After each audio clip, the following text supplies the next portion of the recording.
Evolution begins with a big tree, Chapter 299, China's Fury. Ling Er never shied away from bloodshed. If necessary, she did not mind getting her hands dirty. And for Misty Mountains, shedding blood was sometimes inevitable. However, at this moment, Ling Er suddenly halted her steps, as if she had thought of something. After a moment, Ling Er's gaze shifted toward the sky. Screech, accompanied by a loud screech, a very majestic transcendent eagle flew over from the horizon.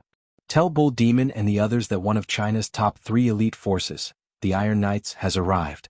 If my calculations are correct, this task force should be stationed near Misty Mountains for an extended period of time. It's not advisable to engage them directly. Yes, mistress. Responding, the transcendent eagle spread its wings and disappeared into the depths of the clouds. However, at this moment, no one knew that it was just the beginning. The next day, a series of news reports shook the entire China.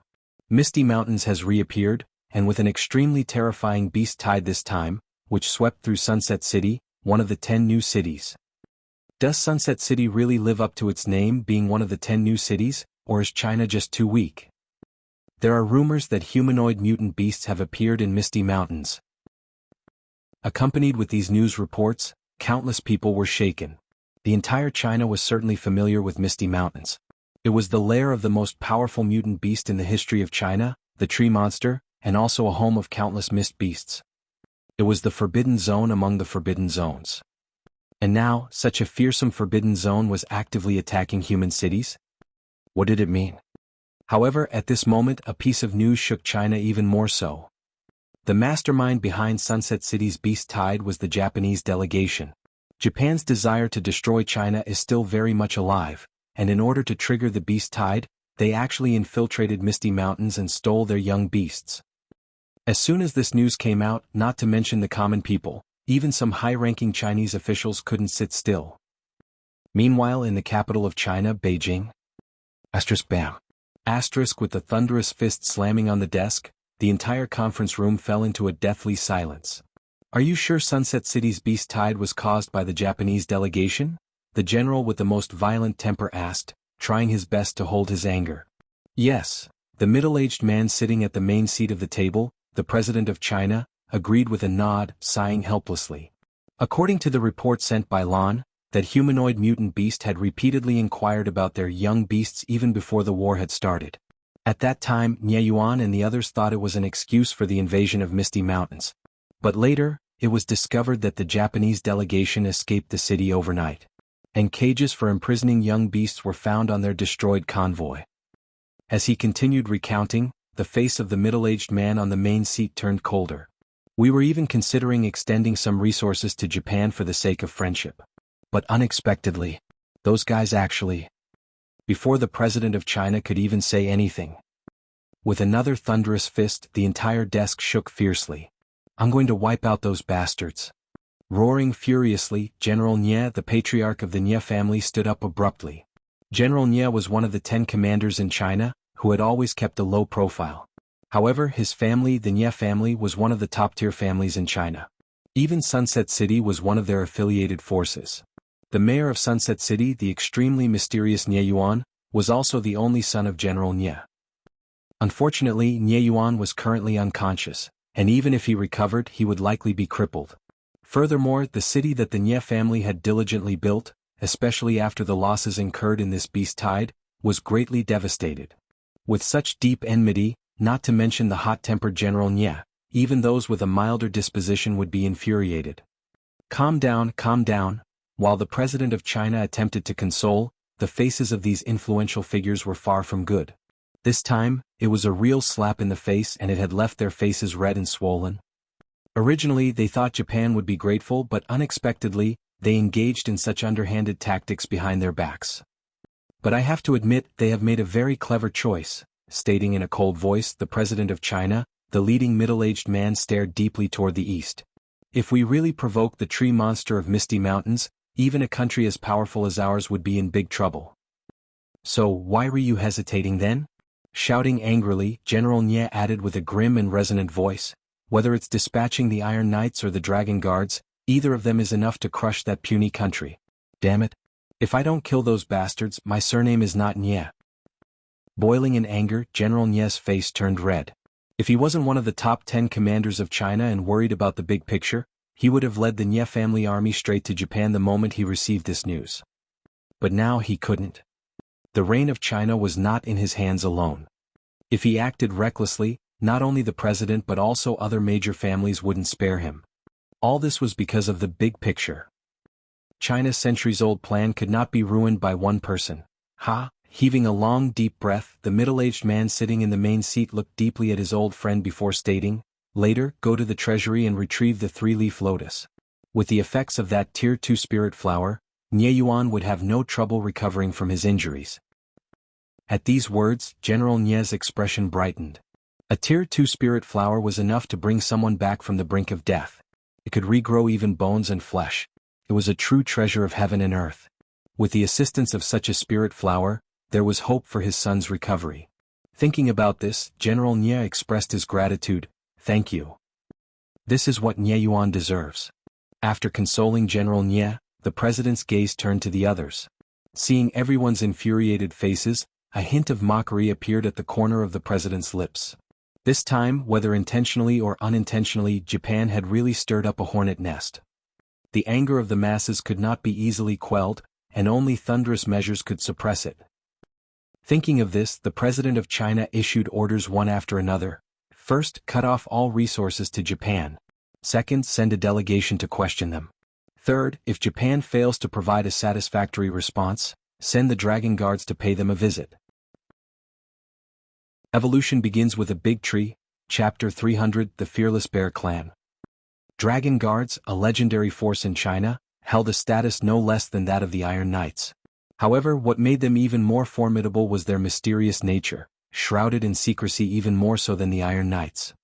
This unit was one of the few deeply concealed task forces within China. No one knew their faces and no one knew their identities. All that was known was that it was downright fearsome.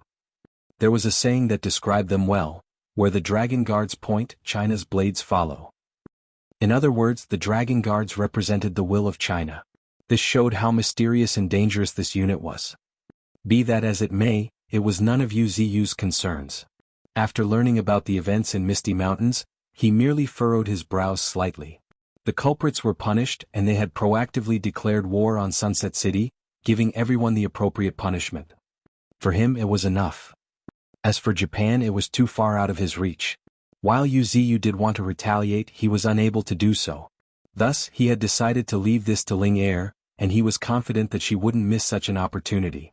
Thinking about this, Yu Ziyu slowly opened his eyes, looked toward the peregrine falcon who had just delivered a message from miles away and instructed, "In the coming days, restrain yourself a bit. It's better not to take action without me." "Yes, divine tree," the peregrine falcon nodded in acknowledgement. This time, the sudden beast tide caught China off guard. However, if they were to engage in another war, the now prepared China would not be easy to deal with. Especially when the Iron Knights arrived. Even small airborne surveillance creatures like the peregrine falcon couldn't help but have their pupils shrink. After all, their formidable and terrifying aura of that unit made them feel suffocated, even when watching from a distance. If it was not for the fact that the peregrine falcon had aerial superiority as the overlords of the sky, the peregrine falcon wouldn't dare to even observe them. This indicated the terrifying nature of this unit. If this unit engaged in a full-scale clash with Misty Mountains, no one knew what would happen. According to the peregrine falcon's speculations, even Misty Mountains, as powerful as it was, would suffer some losses, and worse, some generals might lose their lives at their hands. Thinking about this, the peregrine falcon reported, "Master, that unit is indeed formidable. Especially since they're riding on the backs of Ninth brothers and sisters. If they were to charge into the battle, they would likely be invincible." Indeed. Although he hadn't seen them, from the fragments of information provided by the peregrine falcon and brewmaster lying not far away, Yu Ziyu could grasp the terrifying aspects of the Iron Knights. Pandas were extremely terrifying beasts. While they might have lost their ferocity after being tamed by humans, their tacit cooperation with superhumans was more than enough to compensate for it. Moreover, each of these pandas, like Brewmaster, could consume various ores and minerals, thus gaining immunity to elements and improving their defensive capabilities. Thinking about this, Yu Ziyu shifted his gaze to the nearby Brewmaster and asked, "Old Ninth, if your kin became hostile to Misty Mountains, can you suppress them?" My kin? Hostile. Slightly stunned, old ninth, the panda rubbed his sleepy eyes, then shook his head, stating in a straightforward manner, "It's going to be difficult with my kin. They've always sided with whoever treats them well." At this point, old ninth added in a helpless manner, "When I escaped back then, I invited my big brother to run away together, but he refused. He asked me, 'What's wrong with living a comfortable life, why bother wandering outside?'" Hiya. The corner of Yu's eyes twitched fiercely. In his mind, an image of an embarrassment of black and white pandas that didn't want to move at all appeared. When it came to pandas, traditional methods of suppression were indeed ineffective. Unlike low-intelligence animals, pandas did not adhere to the rule of whoever had the bigger fist. Rather, their actions were governed by their individual wills. It was worth mentioning that if the Iron Eater race were to be classified, they would undoubtedly be among the top-tier mutant beasts. With the strength of a bear, the speed of a cat, astonishing biting force and indestructible claws, coupled with their innate talent, Devourer, thanks to which they could enhance elemental resistance and strengthen their bodies by devouring spirit ores, this race could indeed be called a top-tier clan.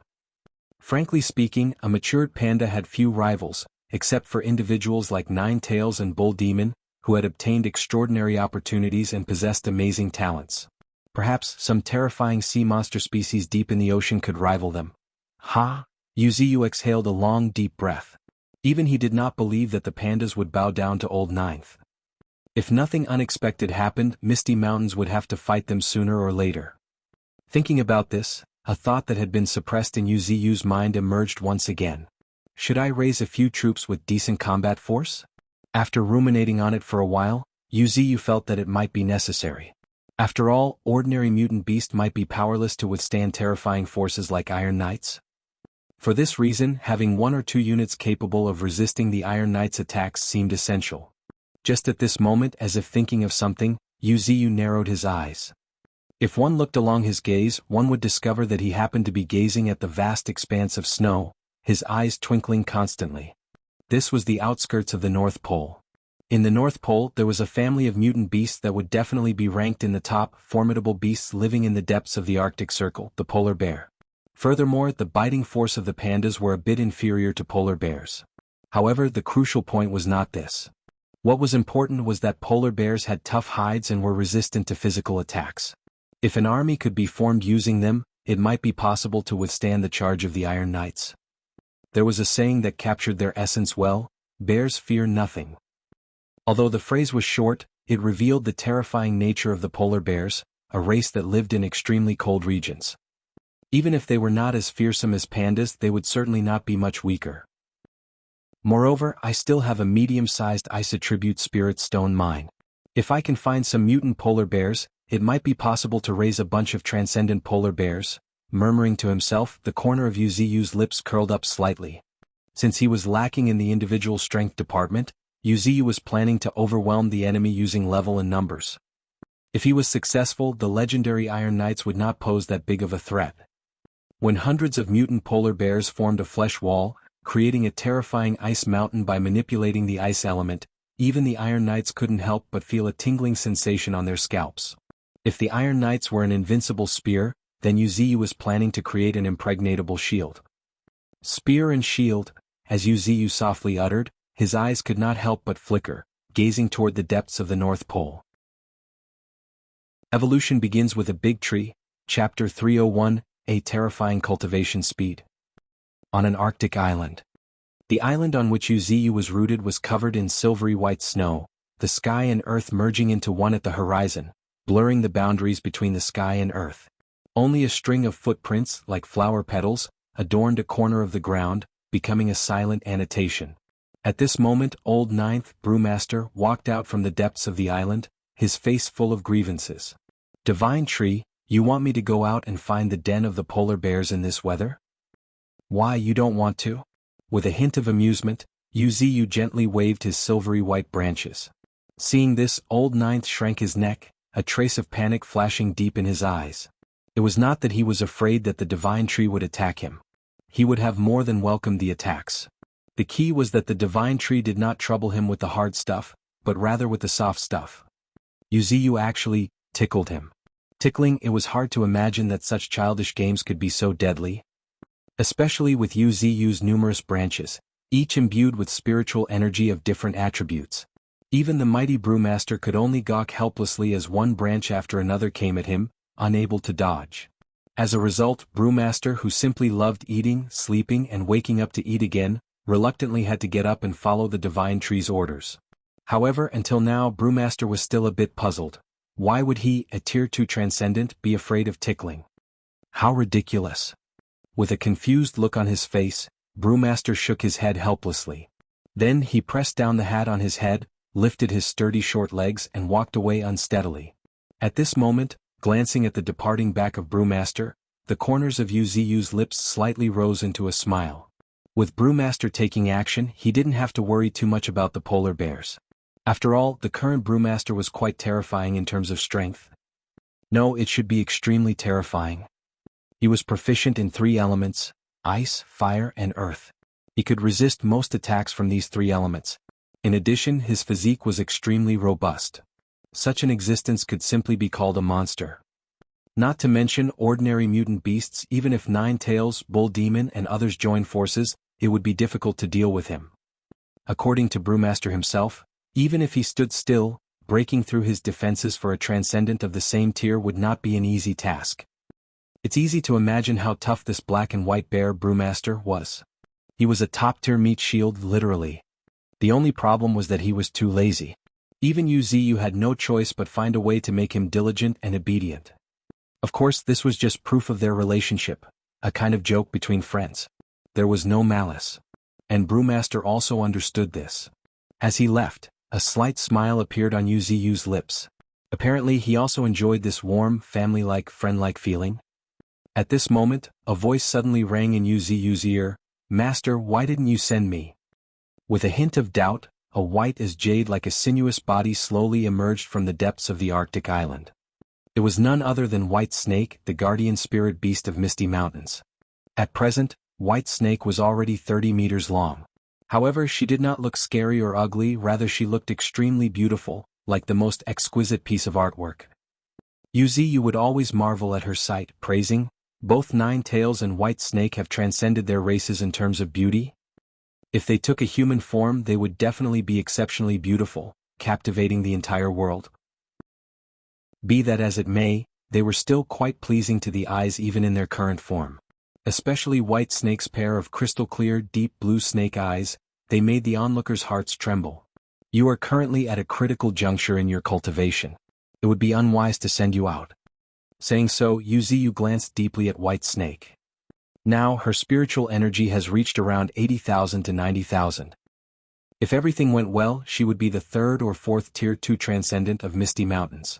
After all, White Snake's innate talent was already amazing, born with the ice elemental talent. And with Yu's careful cultivation since her childhood, her foundation far surpassed other mutant beasts of the same level. However, that wasn't the most important aspect. The most crucial point was that White Snake, this favored child of the ice element, unexpectedly had the benefit of cultivating inside a medium-sized ice attribute spirit stone mine. It should be brought to notice that ice attribute mutant beasts like her already had a cultivation speed far superior to mutant beasts of the same rank in extremely cold areas, and with the addition of the ice attribute spirit stone mine, her cultivation speed was unparalleled. If one took a closer look at White Snake, they could notice that White Snake was surrounded by a white mist, lending her an air of extreme mystery and coldness. White mist was a manifestation of rich concentration of ice attribute spiritual energy in reality. In other words, when White Snake emerged from the depths of the island, a mist had appeared in the surroundings as the surrounding ice attribute spiritual energy became concentrated, creating the illusion of a paradise. Furthermore, wisps of white mist constantly flowed into White Snake's body. Okay. White Snake became silent, realizing that her cultivation had entered a crucial stage. As Master said, I have to condition myself to prepare for the imminent breakthrough. If I got injured outside or damaged my foundation, it would be really bad. Thinking of this, White Snake rolled her eyes. I wanted to share Master's worries, but who would have thought that Master would still be taking care of me? Heaving a sigh, White Snake arrived by Yu's trunk. The next moment, in a skillful manner, her slender body wound around Yu's sturdy trunk before she started slithering higher and higher. In no time, White Snake had settled on the treetop just like Nine Tails, coiling on one of the branches. This girl. Yuziyu wryly smiled, feeling a bit helpless. Compared to Nine Tails, White Snake was even more clingy. Every now and then she would climb on his body. However, Yuziyu did not mind it. The pure spiritual energy refined by Yuziyu would also benefit White Snake in her cultivation. Thinking of this, Yuziyu no longer paid attention to it. Instead, he carefully examined the gains from his recent cultivation. Close to 6 million spiritual energy. A smile of satisfaction bloomed on Yuziyu's lips. Such fearsome spiritual energy was enough to prove his recent efforts. However, that was not the most important thing. The crucial factor was that within several kilometers of the Arctic island, the sea was teeming with countless mutant fish for him to harvest. For the moment, his evolution points were actually in a state of steady growth. As these thoughts crossed his mind, Yuziyu looked at the status screen and checked his evolution points. 4 million. Not bad. Praising in his heart, Yuziyu started devising his next course of actions. It's about time to use the evolution points for the upgrades. Now, my body has already adapted to the ice attribute spiritual energy, and my cultivation speed has stabilized. At this point, while using the evolution points for the upgrades, my cultivation speed is bound to skyrocket once again. According to my estimation, if everything goes well, my spiritual energy should reach 7 to 8 million in a month or two. By then, I can start preparing to break through to the fearsome Tier 4, also known as natural disaster. Evolution begins with a big tree. Chapter 302, Status Screen and the Wood Dragon Ability. At this moment, he focused his gaze slightly before a rather luxurious status screen entered his sight. Race, Mutant Willow Tree. Rank, Tier 3 Transcendent, Catastrophe. Evolution points, 4,202,399, can be obtained by absorbing unknown energy and refining under the sunlight, or by preying on other animals, even plants, and extracting from them. Innate Talent. Superb Regeneration, Level 3, a terrifying talent unique to the plants. It greatly enhances the speed of regeneration. Even if relatively fragile parts like branches are damaged, they can regenerate in an instant with the help of the surging energy in the body. Upgraded Regeneration Ability. Even if the majority of the main body or roots are destroyed, you can slowly regenerate through the remaining fragments. Seeds of Life, Level 3. You can now use your spiritual energy to nurture seeds. It utilizes one's spiritual energy as the source of life to give birth to seeds. These seeds can grow into trees at such astonishing speed that a vast, ancient forest can be created within moments. Abilities, Mutated Branches, Level 4. While they can be easily manipulated at will, these terrifying branches can also secrete a toxin that can paralyze and even render their prey unconscious. Moreover, they can split and grow, undergo a quantitative transformation, growing from 1 to 10, 10 to 100, and so on, and different elements can also be attached to them. Mutant Roots, Level 3. Each root is as dreadful as a flood dragon. They can absorb plants and animals as nutrients. What's even more terrifying is that upon contact with plants and animals, these roots can also extract spiritual energy, which further strengthen their ability to strangle their prey. Spiritual Field. The concentration of 1 million spiritual energy can even distort magnetic fields, which in turn ripples through reality, affecting the surroundings. Mastery of Mist, Level 3. Illusory World, Level 3. River of Earth, Level 3. Flying Willow Leaf Blade, Level 3. Blood Covenant, Level 3. Snow Storm, Level 1. You can manipulate wind and snow and wind your own power, thus affecting weather around you, creating an intense and harsh winter. When a howling wind carries snowflakes pouring down, there is only one possibility: it will strike again. Wood Dragon, Level 1. Minor Divine Ability. Crystallization, Entry Level. By harnessing the power of the earth, one can crystallize parts or even the entirety of the body. This crystal-like body can significantly enhance one's defenses. If mastered, one can truly become indestructible. It would be next to impossible to destroy its user, unless attacked by another divine ability. Feather Firestorm, Entry Level. Gathering an immense amount of fire element in the sky, one can create a massive deep red vortex. Within this vortex, an unending flurry of flame feathers keeps materializing, until they come down from the sky, incinerating everything. It is a terrifying offensive divine ability. With a quick glance, Yuziyu had gone through the entire status screen. In the end, his gaze could not help but linger on two abilities: Blizzard and Wood Dragon. They are still at level 1? Self-deprecating, Yuziyu couldn't help but feel a bit helpless. He was so immersed in cultivation lately that he had forgotten about the 2 abilities he had recently acquired, as well as the most fundamental ability, Wood Dragon. Blood Covenant was fine. After signing the covenant with Aisha, Yuziyu could feel a distant but obscure connection. It was cryptic and blurry but had always been there. If Yuziyu's guess was correct, Aisha had already returned to the alliance of Southeast Asian nations, as this connection was even more obscure than before. Yuziyu shook his head, paying not much attention to her. After all, she was just one of his pawns. Compared to other mutant beasts, Aisha was more like a tool than anything else. Still, the fact that she could help him harvest evolution points did raise some expectations. Thinking about it, Yuziyu couldn't help but smile. Having such an apostle was indeed not bad. At least, he could gain some evolution points while lying down. At this moment, Yuziyu focused his gaze on the other 2 abilities, Blizzard and Wood Dragon. Level 1 seems a bit unsightly. Uttering a light remark, Yuziyu didn't hesitate. In an instant, his evolution points disappeared like running water. At the same time, Yuziyu felt a cold sensation welling up deep within him. The next moment, with a thunderous boom, a snowstorm started blowing around Yuziyu's tree body. Looking from a distance, the snow of the entire island, with Yuziyu as the center, started undulating. It was as if an invisible giant hand was stirring the snow. It was eerie and terrifying. Mastery of Snowstorm, Level 3, you can control local snowstorms and influence the weather, creating a blizzard of extreme cold. In a breath, tens of thousands of evolution points were consumed as Yuziyu directly upgraded Snowstorm from level 1 straight to level 3. He had plenty of evolution points, he didn't mind using these tens of thousands of evolution points.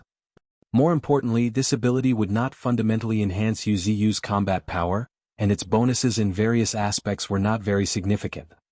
If he were to upgrade like roots or mutant branches, the consumption of evolution points would be terrifying. Thinking about this, Yuziyu's gaze finally settled on the last level 1 ability, Wood Dragon. Wood Dragon. The primary root was like a wood dragon, constantly diving deeper into the earth. As it kept getting deeper and deeper, its hardness increased, and so did the absorption speed of spiritual energy.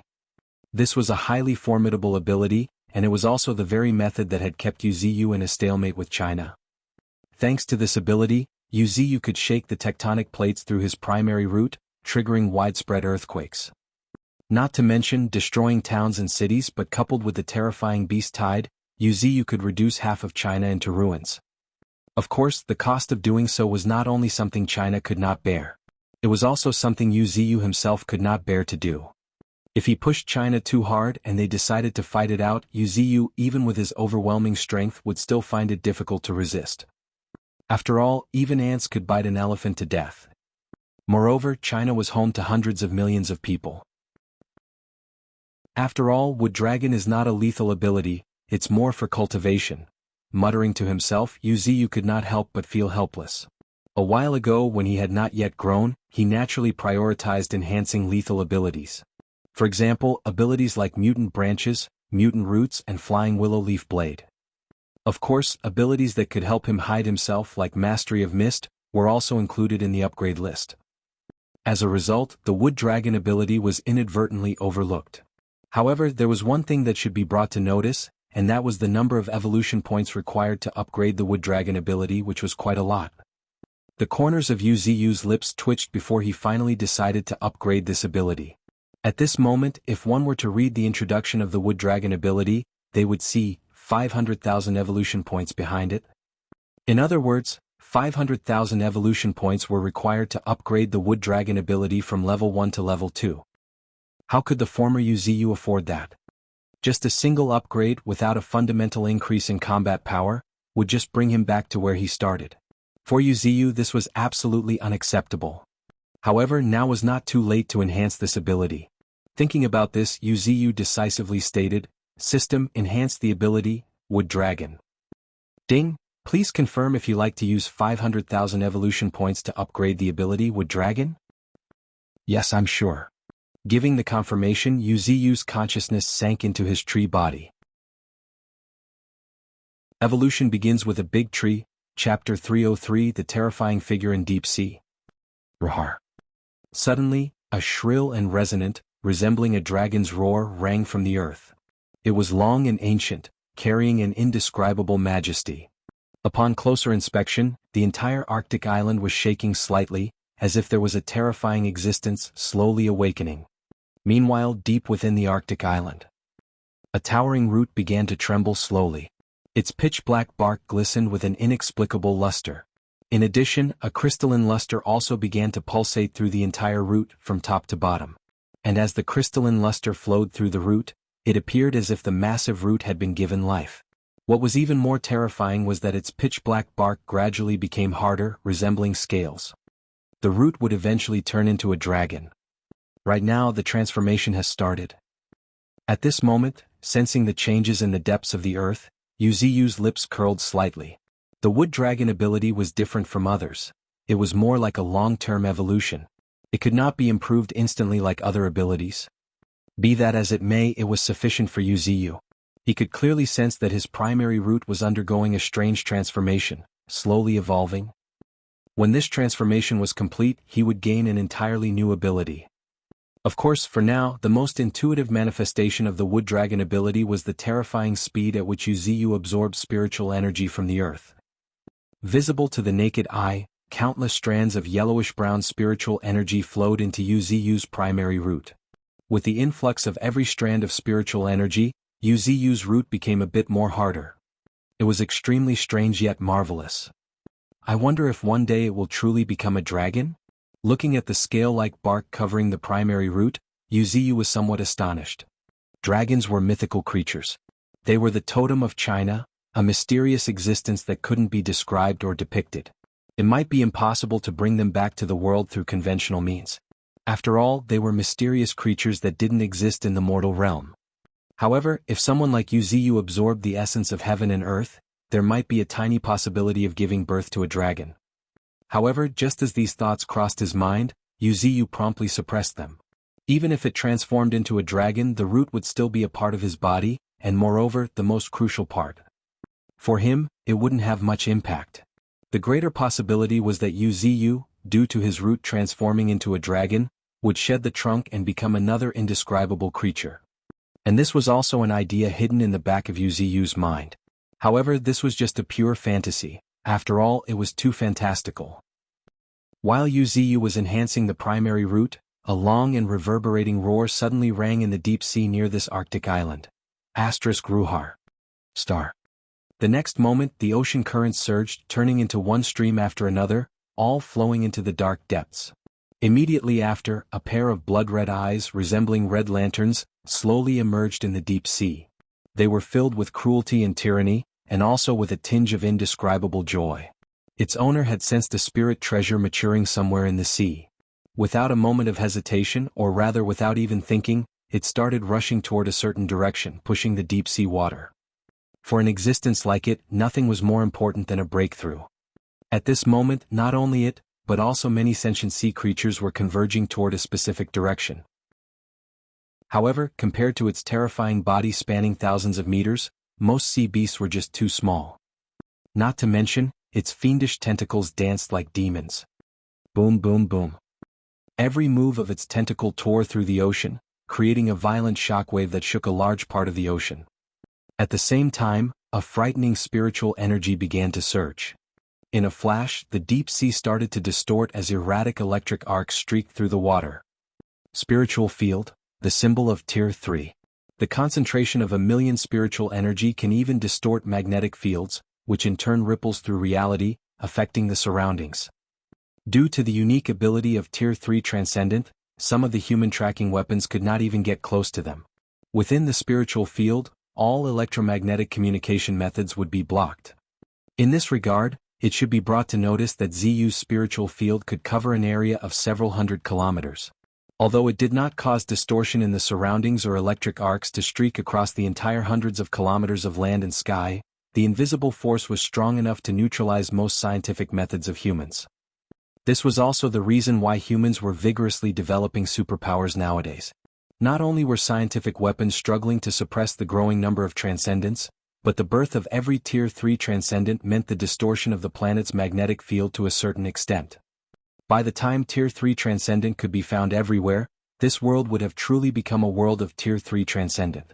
By then, unless human technology made another breakthrough, the so-called science would be struggling to survive amidst the clash of transcendence.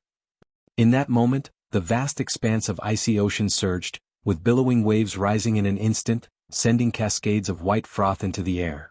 However, this wasn't the most important thing. The crucial point was that at some point, jet-black dense clouds blanketed the sky, obscuring the earlier crimson eyes, giving the impression of sunset. The world grew calm and silent, enveloped in an oppressive atmosphere. The deafening sounds of surging waves, reminiscent of thunder, became increasingly ominous. Vaguely, amid the vast expanse of deep blue sea, a gigantic shadow rose from the depths, resembling a small island but appalling to the extreme. What was even more suffocating was that this shadow, like a small island, was moving towards a certain direction at a frightening speed. Rumble?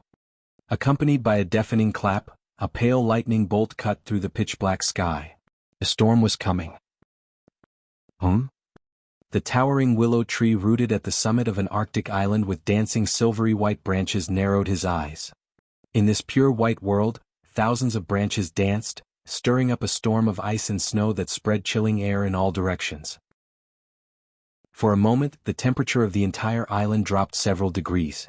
"What's happening, master?" Seemingly sensing the unusual air, Nine Tails lying on the treetop suddenly lifted her body. "It seems like something interesting has detected me," answering in a seemingly yet not smiling tone. Yuziyu gradually restrained his aura. Because he was afraid that his terrifying spiritual energy might startle certain beings. After all, encountering such a powerful prey was not an easy feat. Evolution begins with a big tree, Chapter 304, The Grand Collision and the Great Unknown from the Deep Sea. Beneath the shroud of a night-like darkness, the ocean surged and bellowed with a relentless and mighty force. Ruhar. Followed in an inexplicable roar, a colossal creature emerged from the depths of the ocean. Its body resembled that of a whale, but it was covered in scales. Its long and sharp fangs could be seen coming out of its mouth. It looked extremely ferocious and terrifying. What was even more frightening was that this colossal creature had a length exceeding 100 meters. A staggering 100 meters, which was about the length of a football field. And now, a mutant sea creature of that size was coming out of the sea. Roar! The mutant sea creature let out another roar, tinged with excitement. At the sight of the distant island enveloped in a snowstorm, the mutant whale's eyes flickered an intelligent gleam. The next moment, with a surge of spiritual energy, its huge tail slapped the sea, creating waves several tens of meters high with a deafening crash. At a glance, it looked like a cascade of tsunamis. Amidst this terrifying momentum, the mutant whale propelled its body and manipulated the towering tsunamis toward the distant Arctic island. A Tier 2 Transcendent mutant whale? Yuziyu muttered with a hint of doubt as his gaze pierced through the snowstorm, and caught sight of the approaching tsunami. Amidst the towering tsunamis, there was a giant shadow resembling a whale. Heh! Yuziyu scoffed. "I just revealed an itsy-bitsy bit of my aura, and a bunch of formidable sea monsters have appeared. When the elemental flower matures and I don't conceal its aura, that might really be a sight to see. Still, now's not the time to consider these things." Surveying the Arctic island, Yuziyu discovered densely packed waves surging from the horizon. There were mutant whales swimming over carrying tsunamis of terrific power and momentum. There were swordfish-like creatures in the distance, slicing through the sea with an astonishing speed and momentum. This was the great ocean. Even if it was just a small part of it, it had formidable mutant sea creatures lurking everywhere. Be that as it may, there were only 2 or 3 Tier 2 Transcendents. Most of these mutant sea creatures were Tier 1 Transcendents. Apparently, even in the vast ocean, crossing to Tier 2 was a significant challenge. In other words, a Tier 2 Transcendent mutant sea creature was powerful enough to dominate a part of the sea. As for why there were no Tier 0 Transcendent mutant sea creatures, apparently the fearsome and ferocious auras of the Transcendent sea creatures, even if dispersed, were enough to disperse Tier 0 Transcendent sea creatures. Not to mention the enormous Tier 2 Transcendent whale, which was coming with such formidable momentum, creating towering tsunamis. Even some Tier 1 Transcendent mutant sea creatures had to retreat before such fearsome force, let alone those Tier 0 sea creatures. Unfortunately, you're not today's main course. With a playful smile, Yuziyu surveyed the sea, a cold and sharp gleam flickering in his eyes. With such formidable prey coming from the deep sea, how could he possibly be interested in these? So, freeze, Yuziyu whispered in his heart as his thousands of silver-white branches entwined together, transforming into a dragon-like entity as it shot toward the tsunami caused by the Tier 2 transcendent mutant whale. Boom boom boom. Accompanied by a dreadful roar, countless silver-white branches entwined into a dragon-like form constantly elongated, even reaching out of the snowstorm. The next moment they pierced into the tsunami with astonishing speed. The next moment, the tsunami shook with a thunderous roar before it froze at a speed visible to the naked eyes. In just a few breaths, almost half of the sea area was frozen as if entering the ice age. Even the sea water splashing in the air froze, leaving only glittering ice crystals falling from the sky. At this moment, if one were to look into the depths of the frozen tsunami, they would see a huge crescent-shaped whale completely frozen within the tsunami. Elemental attachment of level 4 mutant branches. Extreme ice was sufficient to freeze almost half of the sea and turn it into an ice age. This was Yuziyu's current power. With just a simple move, he had suppressed a Tier 2 transcendent mutant whale. Of course, it wasn't just this Tier 2 transcendent whale. The mutant sea creatures approaching from the surrounding sea had mostly turned into ice sculptures. However, as if sensing something, Yuziyu squinted his eyes, looking in a direction. The next moment he caught sight of a black shadow rapidly shuttling through the frozen sea. Its shape was like a sharp sword, tearing everything in its path.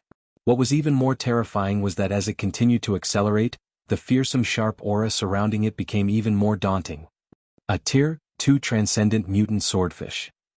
Swordfish, with its streamlined body and an upper jaw like a sword, was a type of fish with frightening speed. The one in front of Yuziyu was even more formidable. It happened to be a Tier 2 transcendent. It had a length of 5 meters and was as fast as lightning. In the blink of an eye, it had crossed several kilometers and was heading straight for Yuziyu. Interesting. Yuziyu smiled, attaching not that much attention to it. Only, a crystallic willow leaf emerged from his tree body. In terms of sharpness, his flying willow leaf blade wouldn't lose to anyone. Even if it was just an ordinary willow leaf, it was enough. Thinking of this, Yuziyu manipulated the willow leaf, hovering it in the air for a while. The next moment, as if receiving some command, the willow leaf trembled slightly. Following that, it suddenly disappeared into the air. And just a moment later, roar, a mournful shriek echoed across the sea. Looking up, the formidable Tier 2 transcendent swordfish had a bloody hole in its forehead. If one looked through the bloody hole, one could faintly see the dark clouds in the sky behind it. The willow leaf shot through it in one go, killing it instantly. Ding, you killed a Tier 2 transcendent mutant swordfish, evolution points plus 170,000. While the crisp system prompt echoed in his ears, Yuziyu drove the blood-stained willow leaf, turning it and flying in a different direction once again. The fearsome might of the flying willow leaf blade was unquestionable. As Yuziyu's ultimate weapon, his innate willow leaf was more than capable of tearing through the barriers of space itself. Naturally, this ordinary willow leaf, infused with tens of thousands of spiritual energy, effortlessly slew a mere Tier 2 transcendent mutant swordfish, which already possessed weak defenses. However, this was not the time to be complacent because Yuziyu could feel terrifying vibrations slowly rising from the depths of the sea. Alongside them, the sky grew increasingly darker and the world beneath began to distort. Crackle, crackle, crackle. Silver-white arcs streaked through the sky as lightning bolts as thick as water buckets struck down from time to time. However, what was even more terrifying was that in the air, it seemed as if two forces were colliding. Boom, boom, boom. Deafening roars rang one after another as brilliant electric arcs erupted at the horizon. The next moment, the frozen sea without any warning began to quake, shattering into countless pieces. The symbol of Tier 3, the spiritual fields, was engaged in an unprecedented collision. Evolution begins with a big tree, Chapter 305, Tier 3 Transcendent, Mutant Octopus Monster. Roar. A roar reverberated through the sky, shaking the world. Even the frozen sea kept shattering under its resulting shockwaves. Yet just at this moment, with a deafening crash, a massive gray tentacle appeared under the frozen layer of sea. Even just the shadow that appeared was hundreds of meters long, and upon closer inspection, the gray tentacle had numerous strange things resembling suction cups. Interesting. Yuziyu smiled as his secondary root tore through the island and slammed straight toward the tentacle. The secondary root was like a kilometer-long dragon. Countless whiskers like rootlets were hanging on its massive body, dancing along the wind. Upon closer inspection, it was revealed to be shimmering in a green glow. The secondary root was one of Yuziyu's most powerful weapons in his arsenal. Whether it was in the strength category or defense category, it was a solid tier 3. At this moment, the root blanketed the sky before tearing through the dim sky, creating raging gales.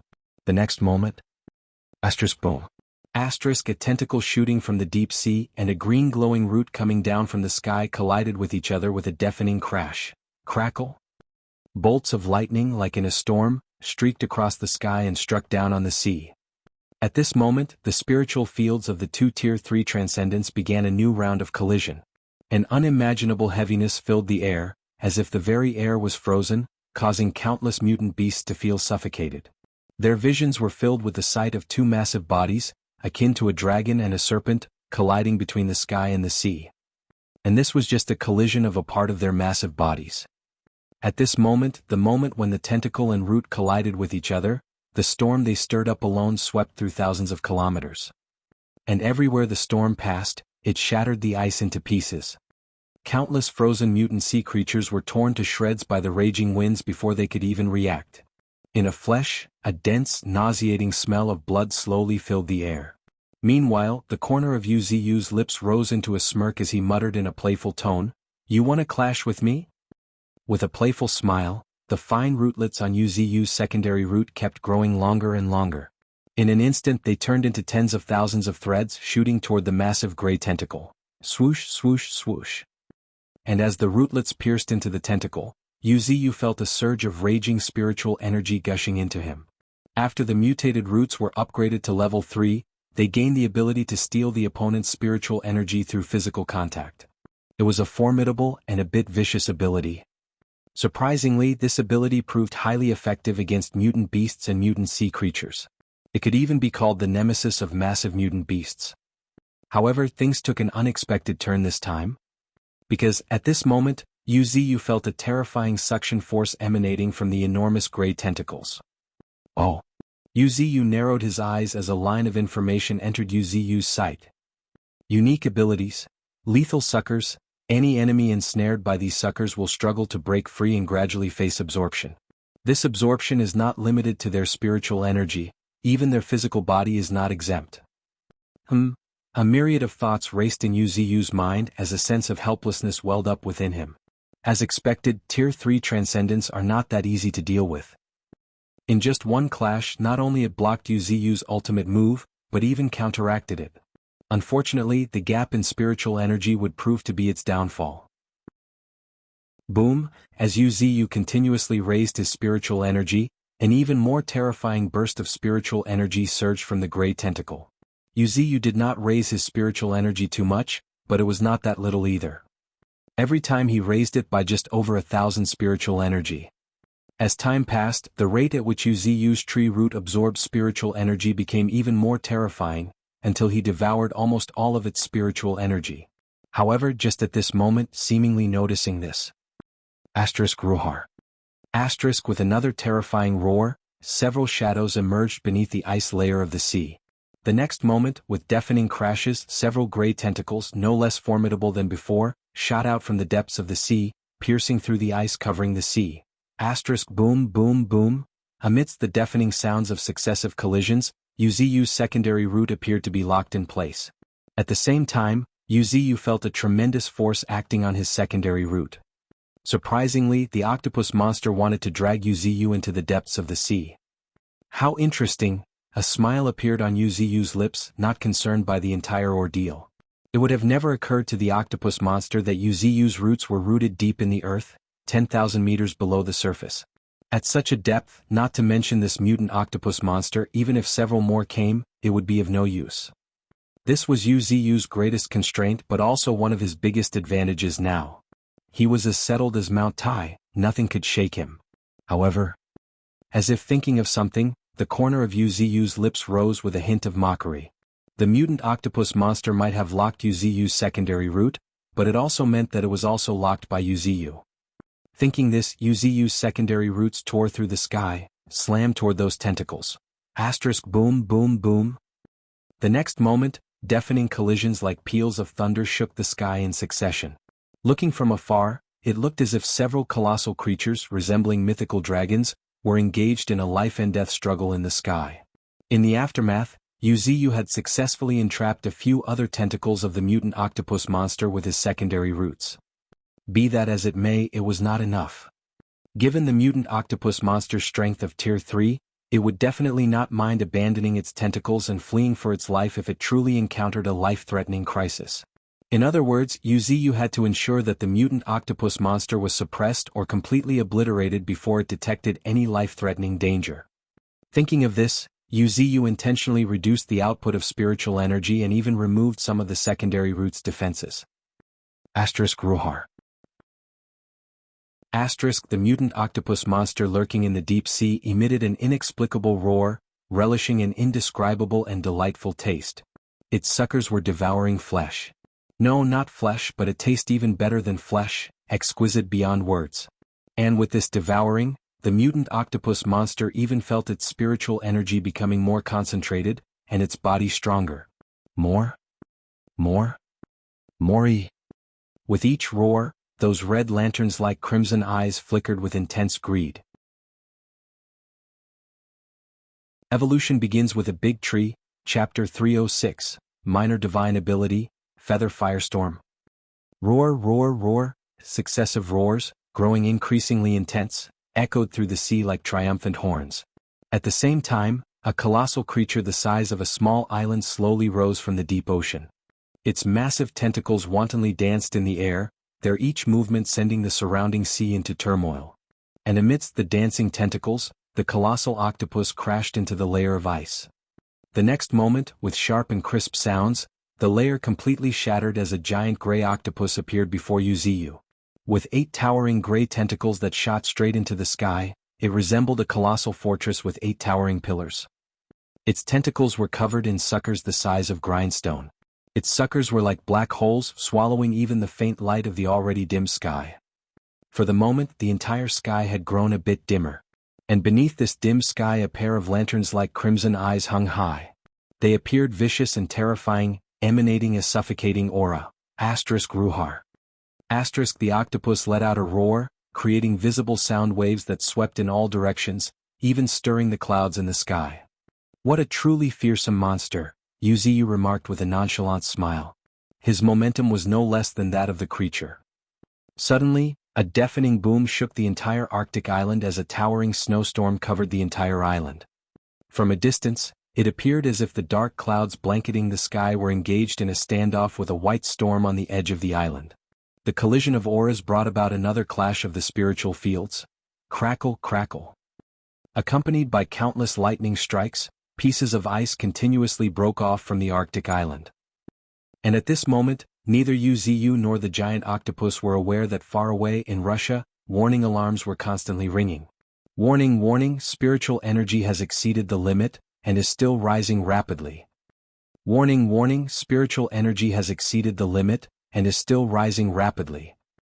Warning, warning, spiritual energy has exceeded the limit, and is still rising rapidly. Amidst the consecutive alerts, a mysterious department in Russia, similar to Chinese Spiritual Energy Monitoring Bureau, fell into great disarray. Simply because, as they looked at the intermittently flickering screen at this moment, each and every member of the staff couldn't believe what they were seeing. On one side stood a colossal octopus of the size of a city enveloped in dark clouds, and on the other side stood an island enveloped in a swirling blizzard. This apocalyptic scene shook everyone. What the hell is that? In a voice filled with disbelief, a blonde woman could not help but scream. A monster, a true monster, stated a middle-aged man in a low and despondent voice, his face turning grim and darker. Much to their horror and dismay, terrifying monsters had appeared, and 2 at once at that. However, just at this moment, another series of alerts started echoing in the office. Warning, warning, spiritual energy has risen to 1.2 million, the video feed is about to be interrupted. Warning, warning, spiritual energy has risen to 1.2 million, the video feed is about to be interrupted. Amidst consecutive warnings, A young man stared at the value of spiritual energy on the screen, which was nearing its limit, drenched in sweat. 1 million spiritual energy. He was simply having a hard time believing it. There really is a monster in this world with this much spiritual energy? But after taking a sneak peek at the screen behind him, displaying images of a city-sized giant octopus, the young man felt a sense of suffocation. If this monster were to make it to land, even our country would have a hard time containing it. Just when the young man was trembling with fear, with a snap, the intermittent video feed finally disconnected. At the end of the day, their monitoring devices were not comparable to China. Their monitoring devices were already stretched beyond their normal limits. If it had been some small nation, not only could they possibly fail to capture such visuals, but they might not even detect the fluctuation in the spiritual energy. At this moment, not only the Russian, even the Chinese Spiritual Energy Monitoring Bureau was shaken. However, compared to the sporadic images captured by Russia, the Chinese Spiritual Energy Monitoring Bureau seemed to be enjoying an apocalyptic movie. Each staff member gazed silently at the screen, displaying a vast blanket of dark clouds capable of covering several cities and a blizzard seemingly piercing through these clouds. Fortunately, the spiritual energy monitoring satellite of the northern region has not been destroyed.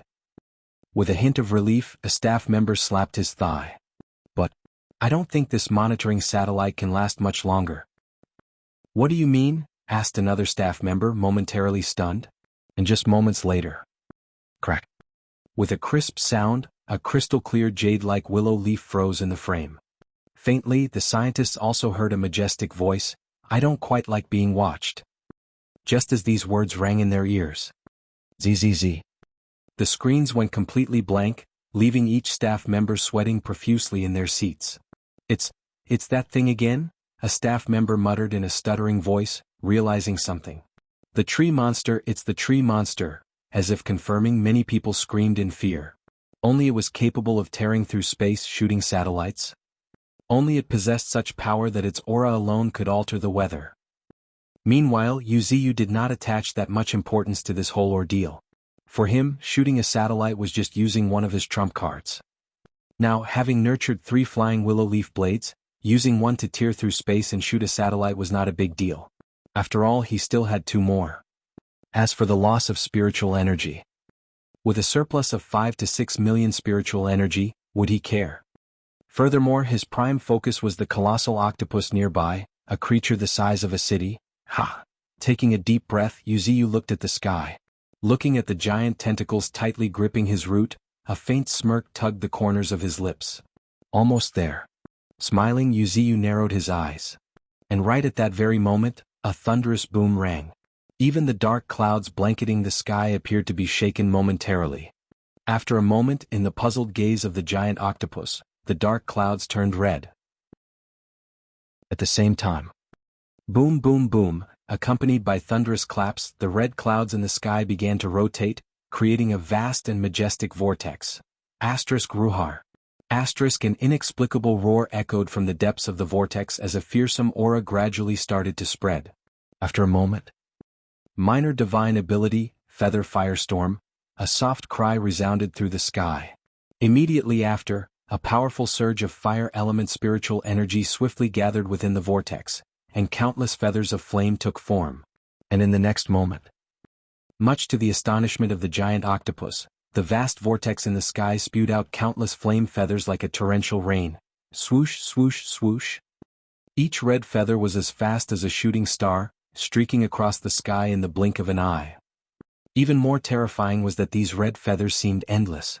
They covered the entire sky in an instant. Evolution begins with a big tree, Chapter 307, Jet Black Spout. Feather Firestorm was an offensive divine ability. Even if it was just a minor divine ability, its power surpassed the imagination of ordinary people. The temperature it generated was so terrifyingly high that even the air itself distorted. Each flame feather left a long trail of fire behind them, burning the very air.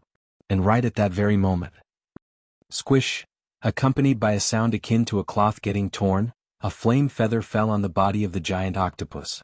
It was painful, extremely painful. The terrifying temperature effortlessly tore through the giant octopus's proud defense. Being a soft-bodied creature, its body was immune to physical force, and could easily disregard ordinary attacks. However, these flame-like feathers effortlessly tore through its defense and penetrated its body. Yet the true horror lay elsewhere. The truly terrifying part was the moment the flame feather entered its body. With a thunderous boom and a pillar of flame soared into the sky. A painful shriek instantly filled the air. Even a creature as powerful as the giant octopus couldn't help but scream. However, this was just the beginning. Swoosh, swoosh, swoosh. Like raindrops, numerous flame feathers descended. The octopus's massive body was a living target, catching 70 to 80% of the flame feathers. Boom, boom, boom. One after another, pillars of flame, several meters high, continuously rose from the giant octopus's body. The terrifying temperature even melted the glacier. From a distance, the giant octopus looked like a huge ball of fire. Squeal, squeal, squeal. The giant octopus let out mournful cries in succession as its body began to tremble. At the same time, its tentacles entwining Yuziu's roots started to retract. However, all of this had long been expected by Yuziu. A giant octopus with just over 1 million spiritual energy was not worth Yuziu going all out. The only thing Yuziu was worried about was the giant octopus escaping. Now that its 8 tentacles were all entwined with Yuziu's roots, it would be strange if it managed to escape from Yuziu's hold. Crystallization, Yuziu shouted aloud, no longer suppressing himself.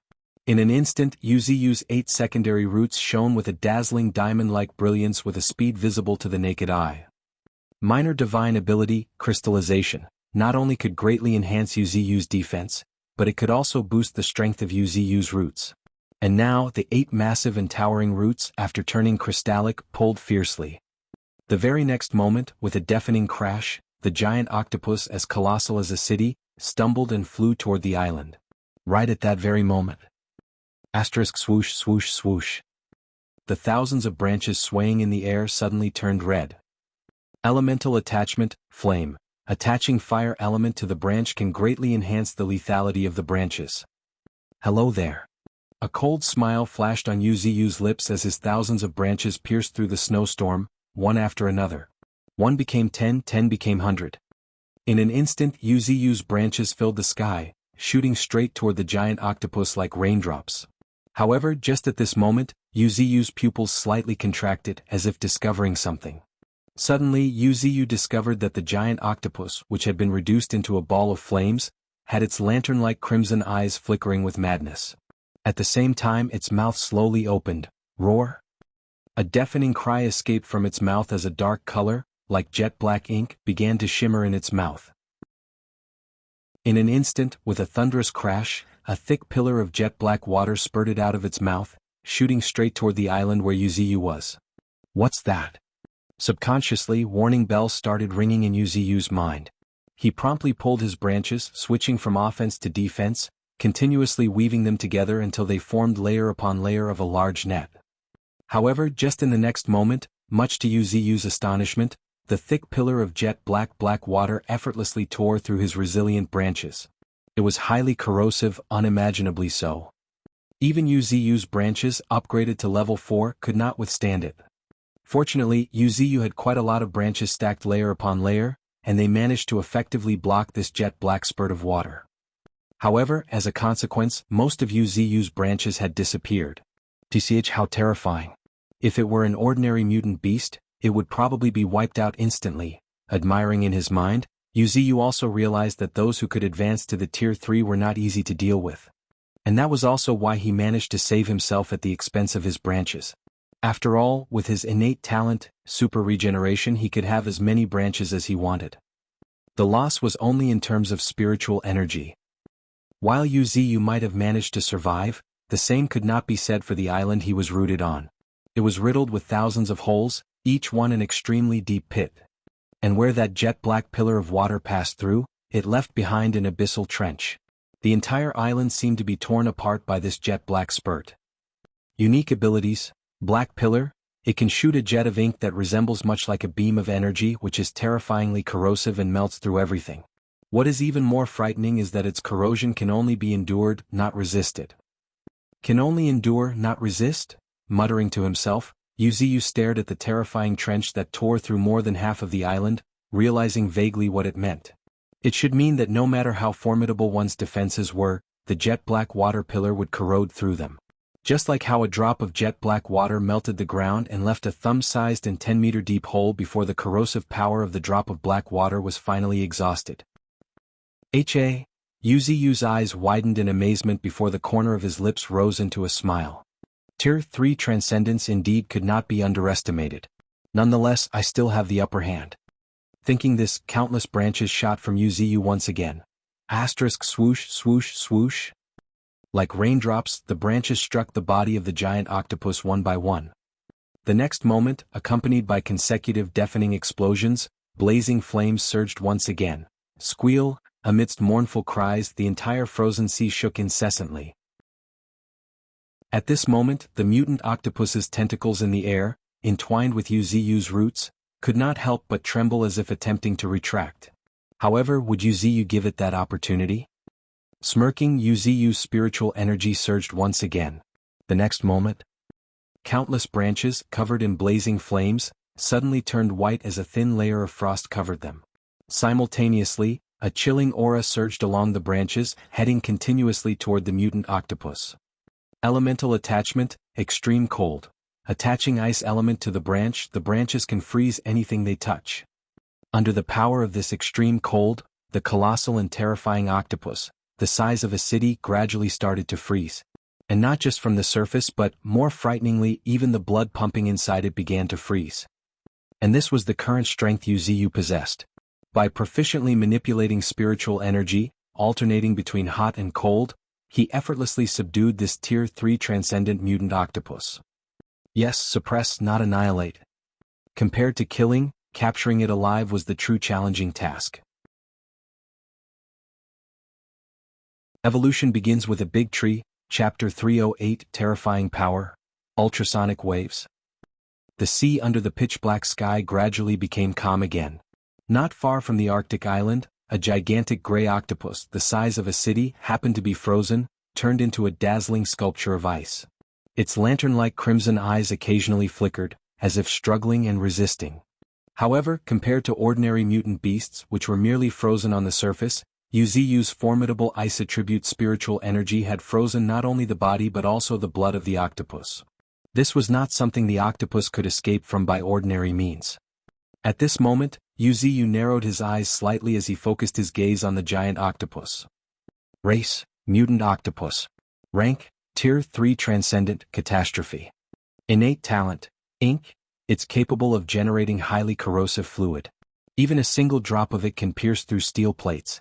It is a terrifying power that is extremely difficult to defend against. Unique abilities, Black Pillar, it can shoot a jet of ink that resembles much like a beam of energy, which is terrifyingly corrosive and melts through everything.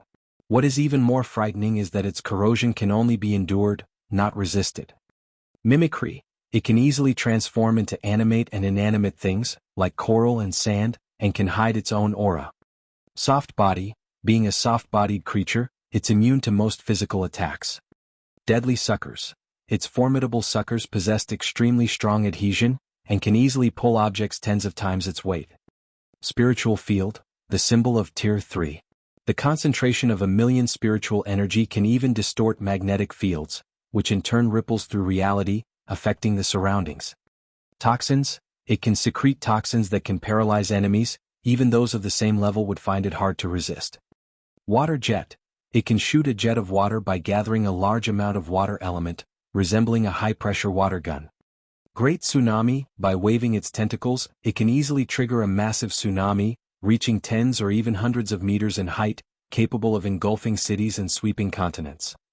Going through the status screen of the gigantic octopus, Yuzi's eyes could not help but narrow slightly.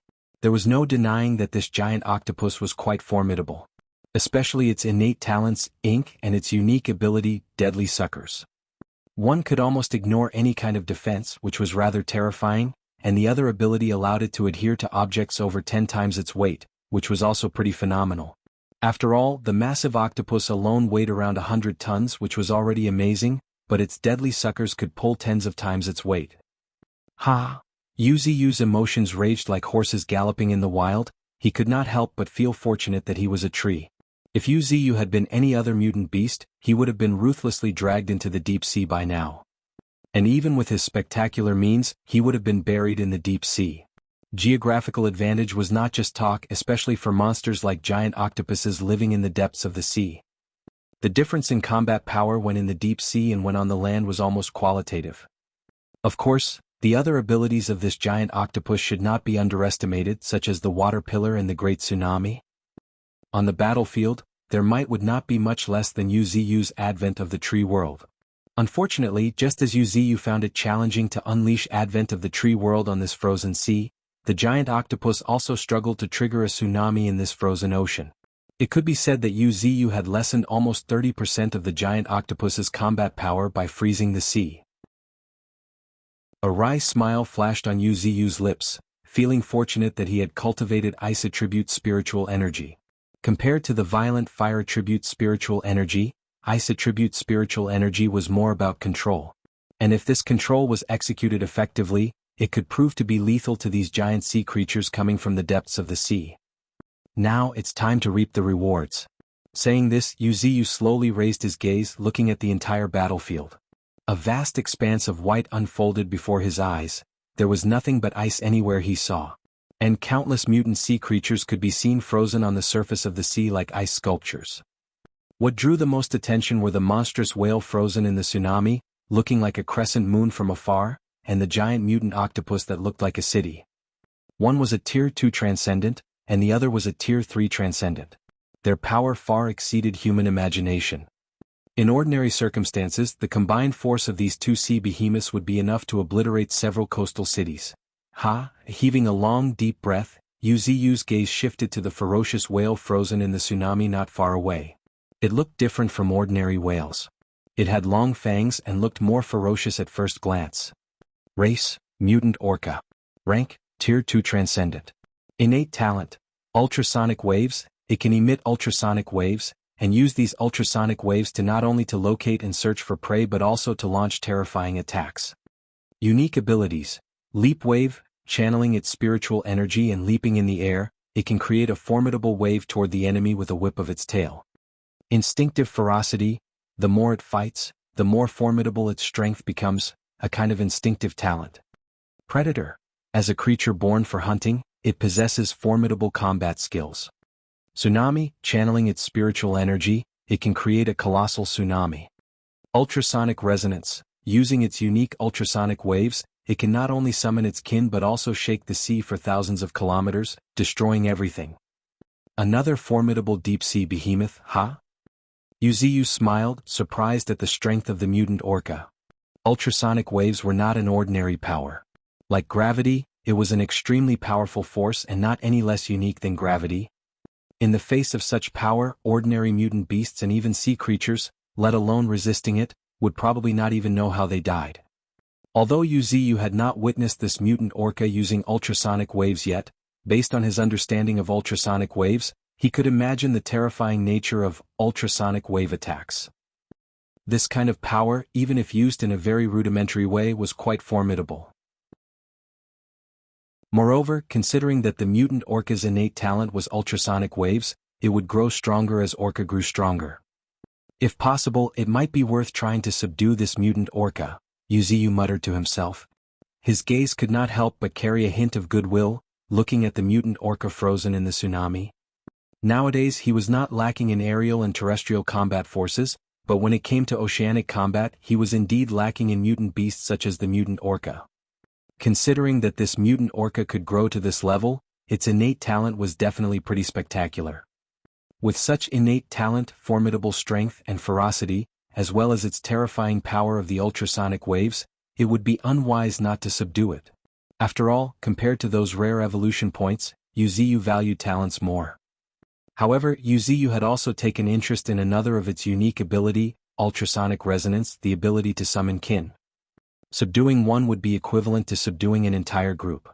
Such a deal was not just profitable, it was exceptionally lucrative. Evolution begins with a big tree, Chapter 309, Arrival of the Behemoths. Master, what are your plans now? Looking at the distant mutant beasts frozen in ice, Nine Tails asked with a playful smile. These guys probably have no idea what terror really means, do they?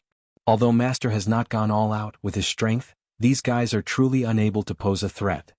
However, after a moment, as if thinking of something, Ninetails suddenly smiled. Well, it's not like Master has never gone all out.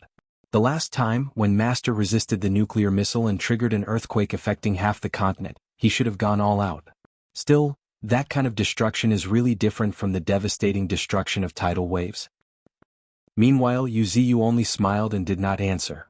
Instead, his gaze turned to the massive octopus the size of a city and stated, "Except for him and that mutant orca, I'll leave the other mutant sea creatures to you. Whether to kill them or spare them, it's up to you." At this point, Yuziyu paused for a moment as if remembering something before reminding, "If you decide to kill, let me know. I'll finish the job." "Yes, Master." Pursing her lips, Ninetails could not help but chuckle. Having followed Yuziyu for so long, she naturally knew that her master could gain some mysterious power from killing other mutant beasts. Although she was not quite clear about what this power was, she understood that it should be of great benefit to Yuziyu. Because of this, the mutant beasts following Yuziyu more or less would bring back prey. This had become an unwritten rule in Misty Mountains. As the night deepened, the dark clouds shrouding the sky gradually dispersed, revealing a bright and pure moon. At this moment, gulp, gulp, Yuziyu's countless roots happened to be expanding and contracting as if swallowing something. At the same time, a visible stream of pure spiritual energy flowed along the roots, continuously rushing toward the depths of Yuziyu's body. Ha! Taking a deep breath, a slight smile appeared on Yuziyu's lips. Compared to lower-level mutant beasts, the spiritual energy of such powerful mutant sea creatures was too pure. Even with such rudimentary absorption, the conversion ratio had reached an astonishing ratio of 2:1. It was not even midnight yet, and his spiritual energy has increased by 2,000 to 3,000. And it must not be forgotten that the giant octopus had a spiritual energy of 1,000,000. Even if Yuziyu only absorbed it in such a rudimentary way, he could still increase his spiritual energy by more than 500,000, not including the massive amount of evolution points he would gain from this mutant octopus. Yuziyu had never considered subduing this mutant octopus. A mutant sea creature this powerful was difficult to control even for Yuziyu. Once it returned to the deep sea, it would turn into a dragon. Despite his enormous confidence, Yuziyu was not arrogant enough to venture into the deep sea to suppress this giant octopus. As such, to prevent unnecessary worries and tension from taking root in the mind, the best option would be to kill it right away. However, aside from resorting to immediate elimination, there were other aspects that should not be disregarded. Just like now, Yuziyu was continuously absorbing the spiritual energy of this giant octopus through the roots. As a terrifying Tier 3 transcendent, its spiritual energy was exceptionally pure, even amazing to Yuziyu. His continuous devouring, combined with the ice attribute spirit stone mined deep in the Arctic island, and the evolution points Yuziyu possessed, it could be said that Yuziyu's spiritual energy would undergo an explosive increase in a short period. However, at this moment, as if thinking of something, Yuziyu's lips curled up into a smile as he looked toward the sky. Seemingly noticing Yuziyu's gaze. Screech, screech, accompanied by high-pitched cries, two inferno birds emerged from the clouds. "Go back and tell Bull Demon to come here in turns." "Yes, Master." Immediately accepting the commands, the two inferno birds flapped their wings and flew toward Misty Mountains. While a Tier 3 transcendent was precious to Yuziyu for these mutant beasts, some of whom were only Tier 2 transcendents or even Tier 1, it was truly a treasure in every sense. According to Yuziyu's speculation, just the carcass of this Tier 3 octopus alone could nurture a batch of Tier 2 transcendent. Such as White Snake, who was on the verge of having a breakthrough, as well as the Sarcosuchus, Chingang, and the others. If they could get to eat a piece of a Tier 3 transcendent's meat before their breakthrough, it would be twice as easier for them to break through. As these thoughts flashed in Yuziyu's mind, a slight smile appeared on Yuziyu's lips as a look of anticipation filled his face. After all, is there anything more meaningful than watching the mutant beasts I have raised grow? Time passed quickly, several days had already gone by. However, this day happened to be pretty significant because exactly 1 year ago, the era of the resurgence of spiritual energy had begun. In other words, today marked the 1-year anniversary of the advent of the era of transcendence. And on this day, boom boom, accompanied by trembling of the ground, a black torrent appeared at the distant horizon. Upon closer inspection, It was three giant beasts leading a stampede of mutant beasts. The behemoths leading the stampede were Sarcosuchus, Mammoth, and Pteranodon. As atavistic mutant beasts, their current sizes had become increasingly massive. From a distance they resembled skyscrapers, with the tallest Pteranodon reaching over 50 meters in height. Especially his gaping and hideous maw, always dripping thick saliva, was particularly terrifying. At this moment, the Pteranodon seemed to have sensed the gaze coming from the horizon. He actually shut his hideous maws, restraining its dripping saliva, before letting out a deafening roar that shook the vast sky. Ruhar. Star. His roar seemed to carry a hint of joy. In the time I haven't seen it, this guy has become quite perceptive. Wuxia smiled, feeling quite satisfied. Then, a silver-white branch extended continuously, stretching thousands of meters before plunging straight into the sea. After a while, following a surge of ice-attribute spiritual energy, the sea began to freeze, and an ice passage emerged, providing a pathway for the mutant beasts to cross. Not all mutant beasts could adapt to the ocean, nor could all mutant beasts fly or use earth escape. As such, creating a path for these mutant beasts to reach this Arctic island became a necessity. Evolution begins with a big tree, Chapter 310, using Tier 3 Transcendent as an ingredient. Not long after, with the arrival of giant beasts one after another, the entire Arctic island was bustling with activity. Of course, it was not just the three behemoths, even creatures like the golden ant, Qinggang, and others arrived.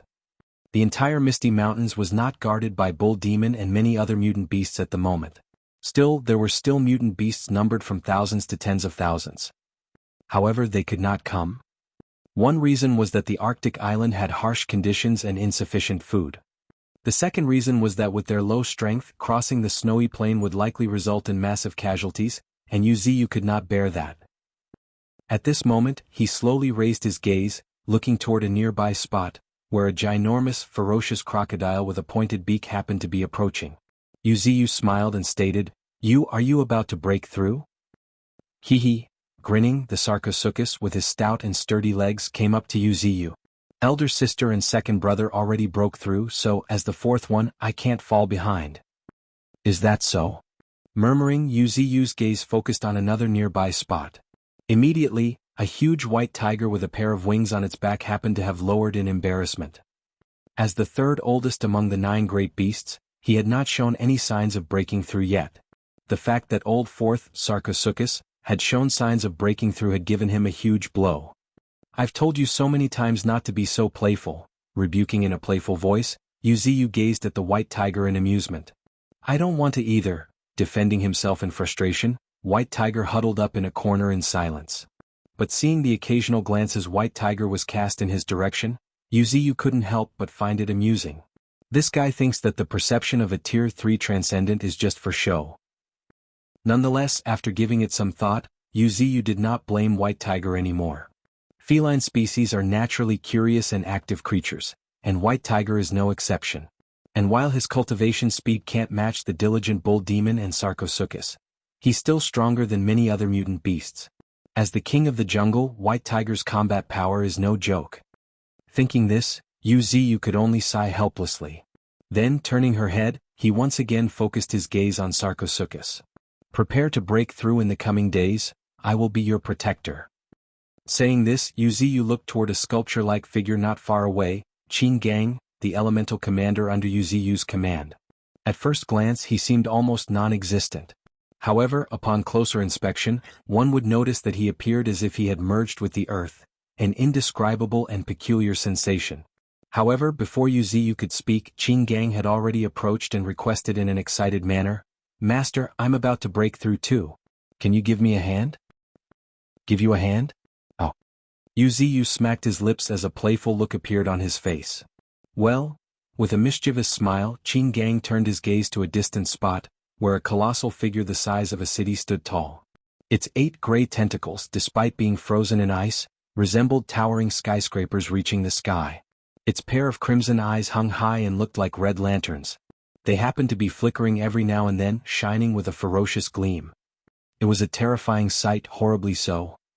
Even individuals like Qinggang and Sarcosuchus, who already had a diverse experience, could not help but have their pupils contract at the sight of this colossal creature. If this mutant sea creature were to go on rampage, the entire island would likely be destroyed in an instant. And yet, this terrifying creature had been frozen like an ice sculpture above the sea. Master is really powerful and a bit frightening. Marveling in his heart, Qin Gang felt even more fortunate. With a master of such immense power, the world would overflow with unimaginable benefits. Just like now. Qin Gang had already got the inkling of Yu Ziyu's plan. With these thoughts in mind, Qin Gang turned around, rubbed his hands together and hesitantly stated, "Master, my culinary skills have greatly improved recently. Can I challenge some rare ingredients?" "Is that so?" Smiling, Yu Ziyu did not hesitate. With a flash of thought, the silver-white branches immediately sparkled with diamond-like brilliance. A moment later, Schlick, accompanied by a crisp sound, a part of one of the giant octopus's gray tentacles was cut. Swoosh! Immediately after, one of Yu Ziyu's branches coiled around the 3-meter-long tentacle piece and returned to the island. At this moment, looking at Qin Gang's glowing eyes, Yu Ziyu stated in a teasing voice, "This should do it. Go for it." Immediately after, the section of the gray tentacle fell from the sky with a thud. "Thank you." With a hint of excitement, Qin Gang hurriedly made a beeline toward the fallen gray tentacle. However, after a while, the joy on Qin Gang's face was filled with anguish. This is not scientific. In a daze, Qin Gang stared at the section of the gray tentacle placed in front of him, feeling extremely helpless. It was clearly severed, but it was moving as if it was alive, wriggling from time to time. What made Qin Gang even more speechless was that this section of gray tentacle was as tough as iron. Not to mention using it as an ingredient, just cutting it open would be extremely strenuous. Even a part of its remains has such tough defenses? Silently complaining, Qin Gang also glanced back at the gigantic mutant octopus that resembled a city behind him. For some reason he felt like the giant octopus was staring at him. Subtly, Qin Gang felt a tightness in his chest. Gulp. Qin Gang swallowed his saliva, feeling at a loss. What tier is it in? Tier 3, called Catastrophe Class by humans. Its rank is no less than that of the Divine Tree. A solemn reply rang in Qin Gang's ears as Sarcosuchus, with a serious expression on his face, slowly approached with his short and stout legs from a distance. Dumbfounded, Qin Gang's corners of eyes twitched fiercely. He had always thought this creature was at the peak of Tier 2, but much to his shock, this creature turned out to be even more terrifying than he had imagined. However, after a moment, as if realizing something, the corner of Qin Gang's lips suddenly rose into a smile as he sneaked a glance at Yu Ziyu and asked in a whispering voice, "Fourth brother, do you think Master has broken through?" "It's a terrifying monster of Tier 3. If it could have been suppressed or killed by Master, I could have accepted it. However, it's actually frozen, in a state of capture." Astonished, Qin Gang's gaze couldn't help but flicker. "I don't know." Sarcosuchus shook his head, frankly admitting, "Master's strength has always been a mystery. But one thing is certain, there won't be a more terrifying existence than Master." Sarcosuchus replied in soft murmurs, but his voice was extremely resolute. His determination, beyond words, left the nearby Qin Gang in utter surprise. But after a moment, Qin Gang also nodded in agreement, speaking with determination. "You're right, Master is unshakable, and what we need to do is wait for the day when Master supports the entire world." Evolution begins with a big tree, Chapter 311, The World Museum of Living Fossil. Support the entire world? Murmuring in his heart, Yu Ziyu gazed towards the night sky, his eyes flickering non-stop. Once upon a time, his dream was merely to preserve himself. Now, however, others were pinning hope on him, to support the entire world. Huh? Yu Ziyu heaved a sigh, unsure of what to say. Faintly, an indescribable complex emotion surged in his heart. Perhaps it was the joy of being others' hope, or perhaps the phrase, support the entire world, put some weight on him. In any case, strengthening himself was a necessity. Not only for those beings he sheltered, but more importantly, for himself. After all, through this battle, Yu Ziyu had realized that there were too many beings, humans or beasts, harboring ill intentions towards him. Perhaps, apart from those beings he sheltered, everyone else might be an enemy to him. However, at present they were too weak to dare reveal their ambitions in front of Yu Ziyu. But Yu Ziyu believed that the day when humans or mutant beasts discovered that they possessed the power to threaten him, they would undoubtedly extend their claws towards him. No one could resist the temptation of spirit treasures. Moreover, as a plant-type mutant, Wuxia had already become a spirit tree that possessed some properties of spirit treasures. His life essence could be used for cultivation and could also accelerate evolution. His roots, branches, and leaves were natural weapons and excellent embryos that, with a little refinement, could transform into divine weapons. In addition, he could even nurture elemental flower. And his primary root would be the biggest treasure of all, a sweet temptation of every living being. As Wuxia's lifeblood, his primary root was a treasure trove of essence. If consumed, one might break through straight away. So, how could humans or mutant beasts resist such temptation? Even now, Wuxia, who had never liked killing, couldn't help but be moved after learning about the mutant plant that had gained sentience. Just because every mutant plant with sentience could endow him with an entirely new innate talent. Although it was ironic to say this, it was a fact. And this was the current world of transcendence, survival of the fittest. Like the frozen mutant octopus in the distance. Its pair of red lantern-like crimson eyes remained calm from the beginning to end. It seemed to be well aware of the outcome. "Do you want to say anything?" Wuxia threw a question, but receiving no response from the giant octopus, Wuxia also fell silent. Then helpless, Wuxia could only sigh and say, "I'll give you a swift end soon." Roar. An inexplicable roar suddenly resounded in Wuxia's mind, tugging the corner of his lips into a faint smile. The crude use of psychic power allowed Wuxia to sense a sense of relief in the giant octopus's roar. "I guess that's okay too. As a Tier 3 transcendent overlord, it was the true powerhouse in this world. Even in the depths of the sea, it was an overlord. Now defeated, it may be unwilling but still accepted its fate. After all, in these past few days, it had sensed how terrifying the towering crystalline tree, white as snow, rooted in the center of the Arctic island was. It knew that it could definitely not be content with this willow tree. Not to mention it, even the several uncrowned kings in the deep sea might not be able to take on this willow tree. For troublemakers like it who actively provoked, death was the only way. It held no resentment nor regret, but it would never submit. Entities of advancing to Tier 3 could not just be judged by talent. Transcendence like it also possessed extremely firm wills. Unfortunately, lacking cultural inheritance, or rather never having been influenced by human culture, they find it challenging to develop their own racial culture from scratch. Whether it was the language part or intelligence part, both were challenging to them. Almost every powerful mutant sea creature experienced joy, anger, sorrow, and happiness but found it difficult to express them.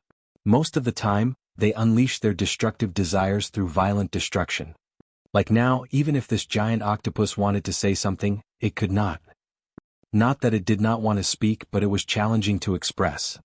This was also the most pitiful aspect of mutant sea creatures. Even if they possessed intelligence in the eyes of humans, they were still a group of beasts, rough and brutish. If it were not for their terrifying power, humans would not really fear the open waters. Compared to mutant sea creatures, terrestrial mutant beasts were more or less influenced by human culture. In places like Misty Mountains where Wuxia resided, most transcendent mutant beasts could communicate normally with humans. This was one of the reasons why the threat level of Misty Mountains had risen to such a high level in the hearts of Chinese people. Strength alone was not terrifying, but when strength came together with mature culture and the development of a social system, it was not as simple as being terrifying. Nonetheless, even if the Chinese government knew about this, they could do nothing about it. The dark day and the massive earthquake caused by Wuxia were no jokes. The terror of the tree monster had long gripped the hearts of high-ranking officials of China with fear. Unless they had absolute certainty, they would definitely suppress certain thoughts. This was no longer a matter concerning one or two individuals. If they antagonized the tree monster, the entire China would likely have to face enormous trouble. At this point, there was another continent that should be mentioned, known as Unknown Southern Land, Australia. Australia was a large nation spanning over the entire continent, surrounded by the sea on all sides.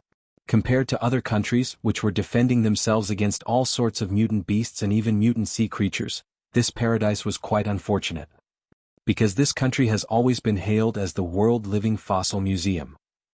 And what did that mean? Or rather, what did it signify in this era of transcendence? Terror, pure terror.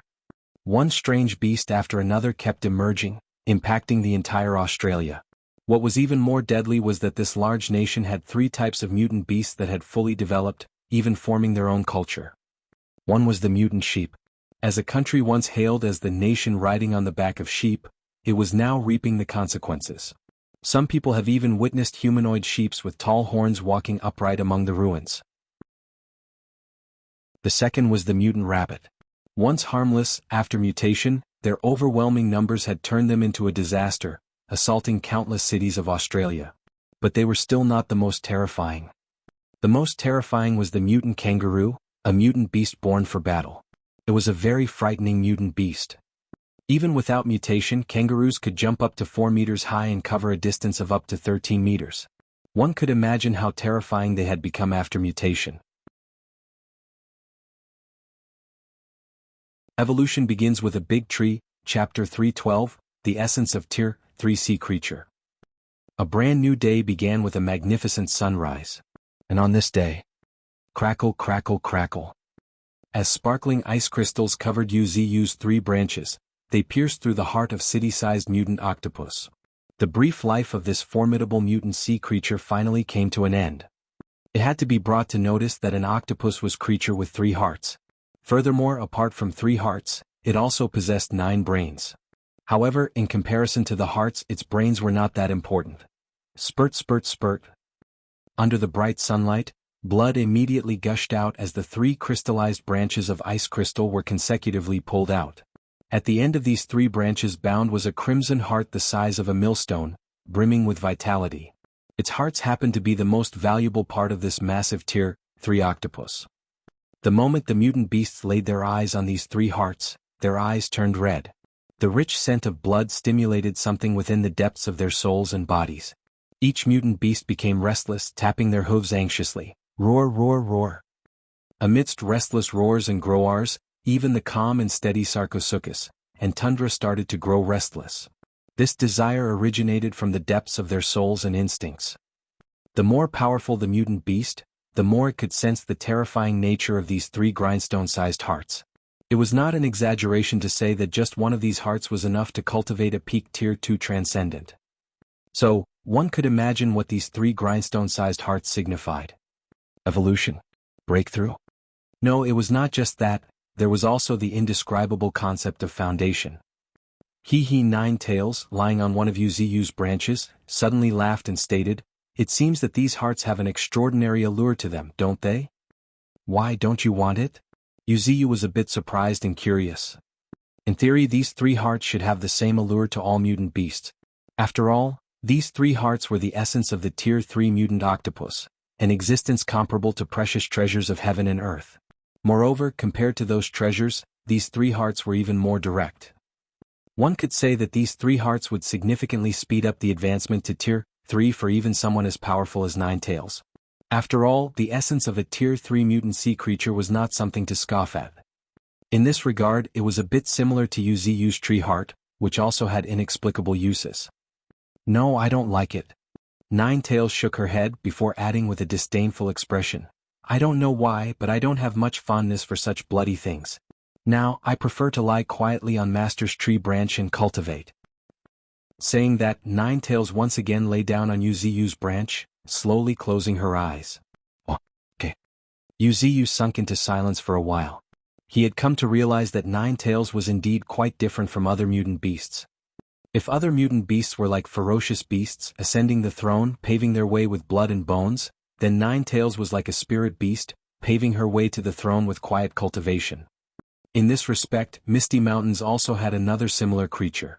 White Crane, a mutant white crane that disliked conflict and very much liked residing near the spirit pond. Thinking of this, Wuxia could not help but smile. Spirit beasts, ferocious beasts, this world is becoming more and more interesting. Saying so, Wuxia turned his focus on the eager eyes before him. In a moment, Wuxia's spiritual energy surged as cold currents that seemed to freeze everything in their path spread along the branches. Before long, the 3 grindstone-sized hearts froze into blocks of ice. They had not just frozen from the surface but from the inside as well. At this moment, Wuxia's branches turned into sharp blades. Schlick, schlick, schlick, accompanied by crisp cutting sounds, the grindstone-sized hearts were cut into dozens of pieces of different sizes before they were sent flying towards different mutant beasts. Sarcosuchus, Titan, Tundra, all received the largest piece, each as big as a head. They were atavistic mutant beasts, making these pieces most suitable for them. As for other mutant beasts like golden ant, honey badger, and the others, Wuxia treated them equally. Even Qin Gang and Thorns, both also received a share. Master, thank you very much, I will gladly accept this. Qin Gang excitedly held the heart, the size of a mooncake, in his hands. Holy shit, this is a real treasure. Ordinary people wouldn't even get the chance to look at it, let alone eat it. In the whole of China, probably no one has the chance to consume the essence of a Tier 3 mutant sea creature. Yet I, a small guy from a small town, got the chance to eat such a treasure. It's all thanks to the divine tree. Alright, enough talking. Wiping the saliva from the corner of his mouth, Qin Gang decisively descended into the ground. Now, with this piece of essence of a Tier 3 mutant sea creature in his hand, along with a section of the massive octopus tentacles, he had the confidence to break through to Tier 2. However, just as his figure completely disappeared into the ground, a branch dived into the earth. In a moment, in Qin Gang's astonished gaze, another mooncake-sized piece fell into his hands. This is Lung Feng's share, remember to give it to him. Qin Gang was momentarily taken aback, but he did not hesitate and put it away. After a while, with a serious expression, Qin Gang sincerely thanked, I express my gratitude to Master on behalf of Lung Feng. No need, he deserves it, stating Wuxia's branch. Responding with a word, Wuxia's branch retracted, pulled back towards the surface. Lung Feng was different from others. He was the only one who had reached his current level alone, without much help from Wuxia. More importantly, Lung Feng got along well with many mutant beasts. He even trained a Tier 1 transcendent rat emperor, Shady, for Wuxia. His talent for taming beasts was not just empty talk. He was so close to the mutant beasts, not to mention betrayal, even if he sees some mutant beasts getting injured, Lung Feng's eyes would turn bloodshot in anger. This point, Qin Gang had deliberately or unintentionally mentioned it in front of Wuxia. Clearly, Qin Gang, who used to be a human and a friend, wanted to earn a good impression of Lung Feng in front of Wuxia. Wuxia naturally did not mind it. In his mind, he was somewhat concerned about Lung Feng. After all, Lung Feng's actions were clearly very obvious to everyone. And now, he was alone in Misty Mountains, carrying water from Spirit Pond alone, planting a batch of spirit bamboos. Firstly, for self-cultivation, and secondly, it was a proactive request after knowing that the 9th great beast was a panda. As such, Wuxia naturally wouldn't mistreat him. The sea accepts all rivers. It is vast because it accommodates all. For someone like him who aspires to support this world, if he could not even accommodate a human, it would be a huge joke. Even if Lung Feng was not too loyal to him, so what? The mutant beast, who were like family members, were enough to become Lung Feng's biggest constraint. At this point, he subtly looked in the direction of China, with a hint of coldness in his eyes. Who knows, maybe he might bring a pleasant surprise to Wuxia? Evolution begins with a big tree, Chapter 313, Sarcosuchus and Qin Gang's breakthrough. Soon after the distribution of the pieces of hearts, surges of spiritual energy undulated at every corner of the Arctic island as the mutant beast swallowed the mooncake-sized heart, one after another. There was no such thing as waiting in their dictionary. Only a breakthrough in strength could truly bring them joy. As such, they very impatiently chose to enhance their strength. At this moment, Wuxia, after taking a deep look at the mutant beasts, carried on with his stuff without another moment of delay. Shifting his attention, he pulled up his status screen. A Tier 3 mutant octopus provided me with 400,000 pure spiritual energy and gave me over 1,000,000 evolution points. Wuxia muttered in a bit of a dumbfounded voice, clearly shaken. Although such gains were expected, when he truly received them, he could not help but look a bit excited. And there was more. Killing a Tier 3 transcendent mutant sea creature also brought him a strange ability. Transfer.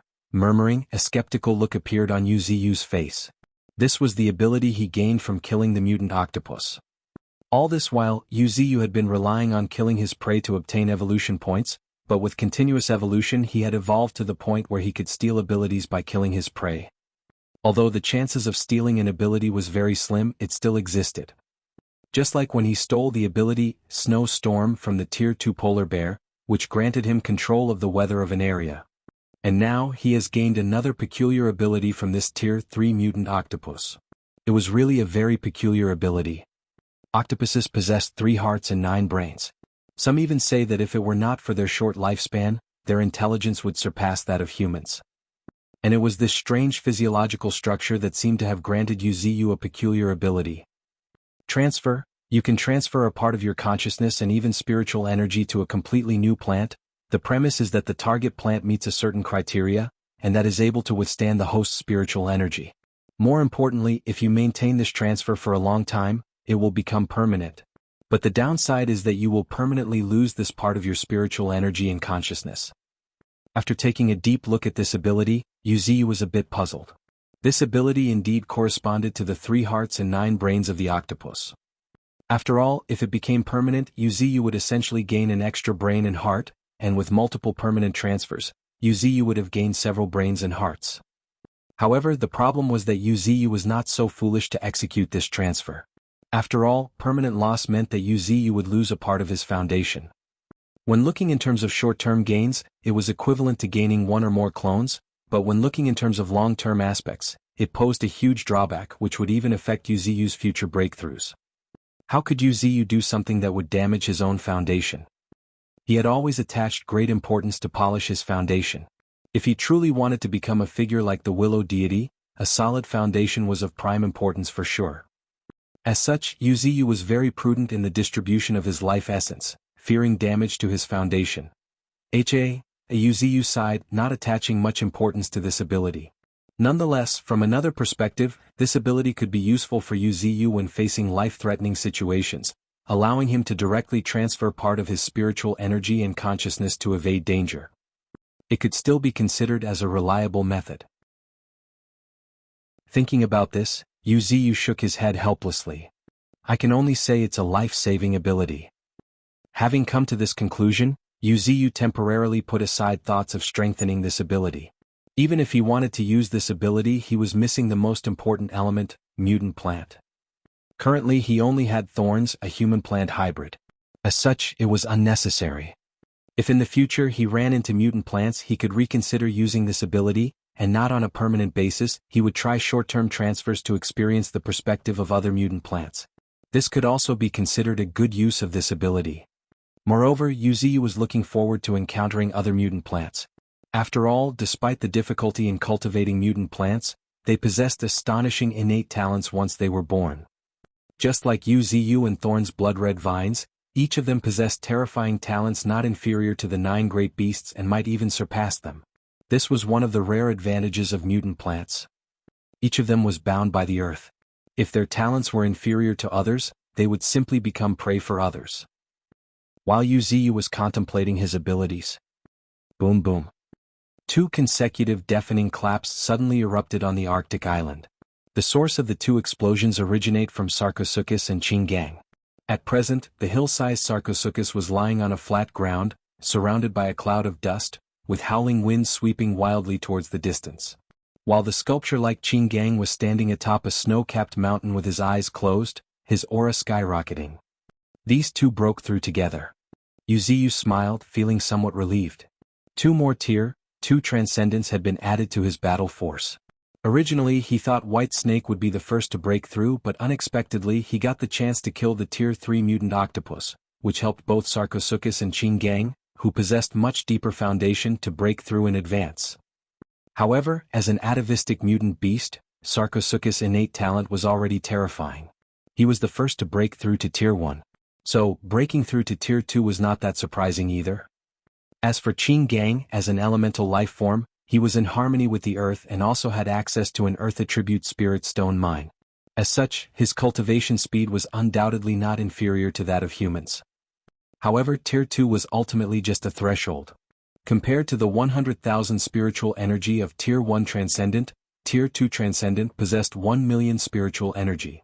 In other words, mutant beasts at the peak of Tier 1 could challenge those who had just become Tier 2 Transcendent. But among the same level, mutant beasts that had just become Tier 2 Transcendent couldn't possibly challenge the peak Tier 2 Transcendents, who possessed 800,000 to 900,000 spiritual energy. The gap in spiritual energy was like a heavenly abyss. Even for powerful creatures such as Nine Tails and bizarre fighters like Bull Demon, crossing a gap of 30,000 to 40,000 spiritual energy was already the limit. Of course, spiritual energy was just one factor in measuring the strength. Actual combat still depended on various factors. If there was an advantage in terrain or a surprise attack, the gap in spiritual energy could be ignored. However, that was not the focal point. What awaited Sarcosuchus and Qin Gang was the long accumulation of spiritual energy at Tier 2. At their cultivation speed, unless they had a tremendous opportunity, it would take at least 1 or 2 years for them to accumulate 1 million spiritual energy. As such, Yuziu's conclusion that Tier 2 was just a threshold also made sense. However, looking at it from another perspective, it was reasonable. Tier 1 was the beginning of the metamorphosis of transcendent creatures. Tier 2 was the beginning of the qualitative change in the combat power of transcendent creatures. If they could reach the peak of Tier 2, even China would have to be wary of them. There was no need for him to act. Just one human or one beast was enough to break down a whole city. At that point, Yuziu would not be afraid of China despite its strength. This was what Yuziu looked forward to the most. He didn't expect them all to break through to Tier 3. As long as they grew to the peak of Tier 2, it was sufficient for Yuziu. At that point, each of the top-tier combatants would be overseeing a region, and from then the power of each faction would also begin to take shape. Evolution begins with a big tree, Chapter 314, Bloodthirsty Tyrant and the Terror of an Elemental Lifeform. Beneath the towering crystalline tree that looked like it was made of ice crystals, a hill-sized colossal Sarcosuchus lay prostrate on the ground. However, the current Sarcosuchus was significantly different from before. His dense and robust muscles resembled coiling dragons. Just a mere glance gave off a sense of horrible power. Yet this was not the most crucial aspect. The most significant thing was that the current Sarcosuchus possessed a streamlined physique. Compared to his previous bulky figure, the present Sarcosuchus appeared more robust and powerful. If it weren't for the fact that he lacked dragon-like wings and his head did not resemble a dragon's head, just based on pure physique, the current Sarcosuchus might evoke thoughts of the legendary dragon from the myths and legends, a creature known for its calamitous might. Its power was not something that ordinary people could even imagine. And the shadow of such a powerful creature could actually be seen in Sarcosuchus, albeit just a bit. What could this signify? If it were merely about physique, Yuziu would not have associated Sarcosuchus with dragons. The key was that the current Sarcosuchus head featured well-defined facial features, appearing more in depth and dignified. It radiated a proud and imposing aura, giving it some resemblance to a dragon's head. Could this guy be evolving toward a dragon? Yuziu pondered, feeling a bit skeptical. If it were a large lizard evolving into a dragon, he could accept it. After all, dragons were often derogatorily referred to as winged lizards in a somewhat malicious manner. From that, it was understandable that there might be some connection between lizards and dragons. In this era of transcendence where everyone and everything was evolving, a large lizard evolving into a dragon would not surprise Yuziu. However, Sarcosuchus was a prehistoric crocodile, one of the most ferocious predators of his time. His degree of ferocity was on a whole new level, bordering on brutality. Yet, he was evolving toward the direction of a dragon? Yuziu suppressed his doubts. Well, regardless of how he evolves, strength is the most crucial. And the current Sarcosuchus does look pretty great too. As for strength, he's much better than before, so much so that even his aura can't be restrained, and it's affecting the surroundings. Amidst Sarcosuchus' long deep breaths, accompanying a strong disgusting smell, a cold aura also began to spread. Sarcosuchus at this moment had become a Tier 2 transcendent. And not only did his strength and defense had increased significantly, but he had also gained a terrifying ability. As Yuziu narrowed his eyes, a series of information entered his sight. Bloodthirsty Tyrant, a formidable ability which grants Sarcosuchus an exponential increase in speed and strength as it grows more furious and its injuries worsened, until its body was dyed crimson. At which, Sarcosuchus will go on a rampage, experiencing comprehensive growth in all aspects of its body. Even its self-healing ability will be enhanced. As Yuziu thoroughly went through this ability, a picture unfolded in Yuziu's mind, a terrifying scene of a beast bathed in blood, rampaging and staining the entire battlefield with red. It really is a terrifying ability tailor-made for Sarcosuchus. Sighing, Yuziu couldn't help but feel a sense of awe. Awakening such an ability would truly make Sarcosuchus extremely terrifying. On a battlefield he would become calamitous. But I like it. The corner of Yu's lips rose into a smile, feeling a bit satisfied. The stronger Sarcosuchus became, the happier he as the master would be. Moreover, this ability not only enhanced combat power but also had life-saving potential, enough to make Sarcosuchus turn the tables in the face of life-threatening situations. Such an ability did evoke a certain envy. At this moment, as if noticing something, Yu's gaze shifted to a figure standing not far away, resembling a statue. Qin Gang, the elemental commander under Yu's command. He too had just become a Tier 2 transcendent. Compared to the explosive growth and strength displayed by Sarcosuchus, he leaned more towards defense. Currently, even Yu could not quite grasp Qin Gang's aura at a glance. At this moment, as if sensing Yu's gaze, Qin Gang suddenly grinned and stated, "Master, let me show you my current strength." Saying this, he took a deep breath, looking towards the distant glacier. After a moment, his pupils contracted. "Arise!" A thunderous roar emerged from his lips. At the same time, the ground started shaking continuously. Immediately after, a wall of earth rose from the ground. 1 meter. 2 meters. In just a few breaths, a towering wall of earth over 20 m tall had surrounded the entire Arctic island. Though the Arctic island was not large, this large-scale move that enclosed the entire island made many mutant beasts uneasy. Even Nine Tails, perched on a treetop, narrowed her eyes.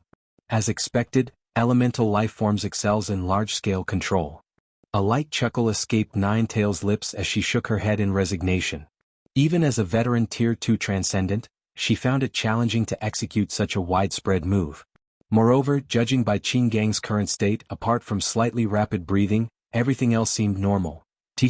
Clucking her tongue, Nine Tails decisively chose to close her eyes. She believed that it was better for her to not witness this kind of thing as much as possible. After all, elemental life form indeed had an unparalleled advantage in controlling the elements. Meanwhile, adjusting his breathing, Qin Gang turned to Yu and excitedly stated, "Master, look at how amazing I am. With just a thought, I can raise a towering wall that would take tens of thousands of humans and several months to build." In a rare moment of pride, Qin Gang could not help but burst into laughter. This was the Tier 2 elemental life form. With just a flash of thought, just like the legendary mage, he could execute large-scale moves at will. If he was not constrained by the limits of his spiritual energy and stamina, Qin Gang would not be afraid of challenging the entire China single-handedly. Of course, it was currently impossible. With his current reserves of spiritual energy and stamina, he would be completely drained just after unleashing this kind of moves a couple of times. Not bad. Nodding, Yu looked at the towering walls around him and expressed some admiration. While others could not discern it, Yu could tell that Qin Gang had also used his abilities to reinforce the walls at a glance. These walls were more formidable in defense than the ones made by humans, likely sturdier by a whole level or two. And yet there were more. The most frightening aspect of these walls was that they were closely tied to Qin Gang. As long as Qin Gang did not run out of his spiritual energy, the walls would not collapse. In other words, Qin Gang alone was more than enough to guard an area. Such power was not something an ordinary Tier 2 transcendent could possess. Evolution begins with a big tree, Chapter 315, The Unfathomable Brewmaster. Meanwhile, in a distant, bitterly cold place. Come, brothers, let me take you to a place where you can enjoy good food and spicy drinks. Let me tell you, my master is not ordinary. Do you guys know how extraordinary he is? His power is truly extraordinary. After taking a sip of wine, a panda, wearing a straw hat and black long boots, and walking with unsteady steps, was shouting at a celebration of large polar bears, leading them towards the Arctic island. However, it was one thing to hear about it but another to see it. It was a truly astonishing sight. A large celebration of mutant polar bears, consisting of hundreds of polar bears, was following behind Brewmaster. Among these hundreds of mutant polar bears, there were several with powerful auras, on par with Tier 1 Transcendent. This was a proof in itself of the terrifying strength of these mutant polar bears. More importantly, 20 to 30 among them was quite small. Obviously, it was a tribe, and a tribe with families at that. However, at this moment, the leader of the tribe, the largest mutant polar bear, was staring at the wine pot in the hands of Brewmaster with a profound gaze. "Do you want a drink?" Smiling, Brewmaster played with the wine pot and teased, "Roar, roar." While giving out low roars in response, the giant polar bear nodded excitedly, lifting its paws from time to time. It seemed to want to take a sip but was a bit afraid. "You," chuckling, Old Nine shook his head helplessly before he added with a sigh, all right, since you're so well behaved, I'll give you a sip. But just one sip, only one sip." Roar, giving out another low roar, the polar bear joyfully accepted the wine pot handed over by Brewmaster. After a while, gulp gulp. As the polar bear's throat moved up and down, a large amount of wine flowed down its throat. However, after a while, a loud cry erupted in the vast white snowfield. "I said just one sip, I don't have much left." Shouting loudly, Brewmaster even pounced towards the polar bear. And this was the mutant polar bear tribe that Brewmaster found following Yu's instructions. Except, instead of using force to suppress them, he actually won the polar bear tribe's favor with a jar of strong liquor. Using the lure of plentiful delicious food and drinks, he deceived the entire polar bear tribe. The reason it was considered deception was that even Brewmaster himself could not guarantee that Misty Mountain had so much alcohol. After all, this wine was not ordinary. It was the monkey wine brewed by the mutant macaque family at the behest of one of the 3 generals of Misty Mountains, Golden Monkey. It was made by collecting 100 types of spirit fruits and brewing them with spirit flowers. This kind of spirit wine was not only excellent in taste but also had the ability to temper the body and nourish spiritual energy to a certain extent. As such, spirit wine of this caliber was a rare commodity. So, Brewmaster, looking at the hundreds of polar bears following him, could not help but have his eyes twitch from time to time. To be honest, he only wanted to bring back a dozen or so young and strong ones, but he did not expect that they would end up bringing their whole families. If spirit wine is distributed among everyone, won't my share be significantly reduced? Thinking this, Brewmaster felt a bit depressed. And as he looked at the empty wine pot in his hand, the corner of his lips twitched even more. "Buddy, we agreed on just one sip." Complaining in an aggrieved tone, Brewmaster looked at the polar bear, which had lowered its head and displayed a slight blush on its face. Whether out of embarrassment or due to the red wine, Brewmaster found himself at a loss for words. When he was asking for wine, his gaze was so sorrowful. And after drinking it, he even looked wronged. "Damn it, I've messed up this time." With a helpless sigh, Brewmaster, accompanied by hundreds of polar bears, headed in the direction of the Arctic island. And shortly after that, Brewmaster's eyes caught sight of a towering earthen wall. "What's that?" Brewmaster muttered in a voice filled with confusion, displaying a hint of bewilderment as he gazed at the solitary island across the sea. "It has changed so much in just a few days? And then there is that city-sized giant octopus frozen at the other end of the sea. It must be that terrifying existence whose aura alone shook most of the snow fields. But, unfortunately, this guy picked a fight with the wrong person, the divine tree." Pursing his lips into a smile, a trace of mockery flashed on Brewmaster's face. "Among the many mutant beasts I've encountered, the fear inspired by the divine tree is no laughing matter. This fear isn't just about strength, there's also a kind of terror that goes beyond mere words." It was precisely that kind of terror that made him follow Yuziyu. In terms of strength alone, while he was not an opponent of Yuziyu, if he wanted to escape, Yuziyu would not be able to do anything about it. However, at this point, Brewmaster would never admit that one of the reasons he was most reluctant to leave Misty Mountain, which was like a paradise, was because of the spirit pond and more importantly the fine wine. Furthermore, he also came to know that someone was even planting a batch of spirit bamboo just for him. This treatment was not much worse than that of kings and nobles. With a chuckle, Brewmaster lifted his foot and walked towards the sea. After a while, amidst the bewildered eyes of the mutant polar bears, a chill emanated from under Brewmaster's feet. Crackle, crackle, crackle. Suddenly, strange crackling sounds rang as a small part of the sea underneath Brewmaster's feet froze, just enough for Brewmaster to stand on. "Follow me." Just as these words rang in the polar bear's ears as Brewmaster calmly walked on the sea towards the Arctic island. That was right, he was walking on the sea like he was taking a leisure stroll in his backyard. Although Brewmaster was a bit round, he was still showing an indescribable grace. "I have to admit, I'm kind of envious." At the top of the earthen wall, Qin Gang could not help but be a bit envious, looking at the approaching Brewmaster in the distance. "Why?" White Tiger, crouched on the earthen wall, was a bit puzzled. Look, doesn't Ninth Brother's demeanor look incredibly impressive and handsome as he walks across the sea? Saying this, Qin Gang gained a deeper understanding of Brewmaster's control of spiritual energy.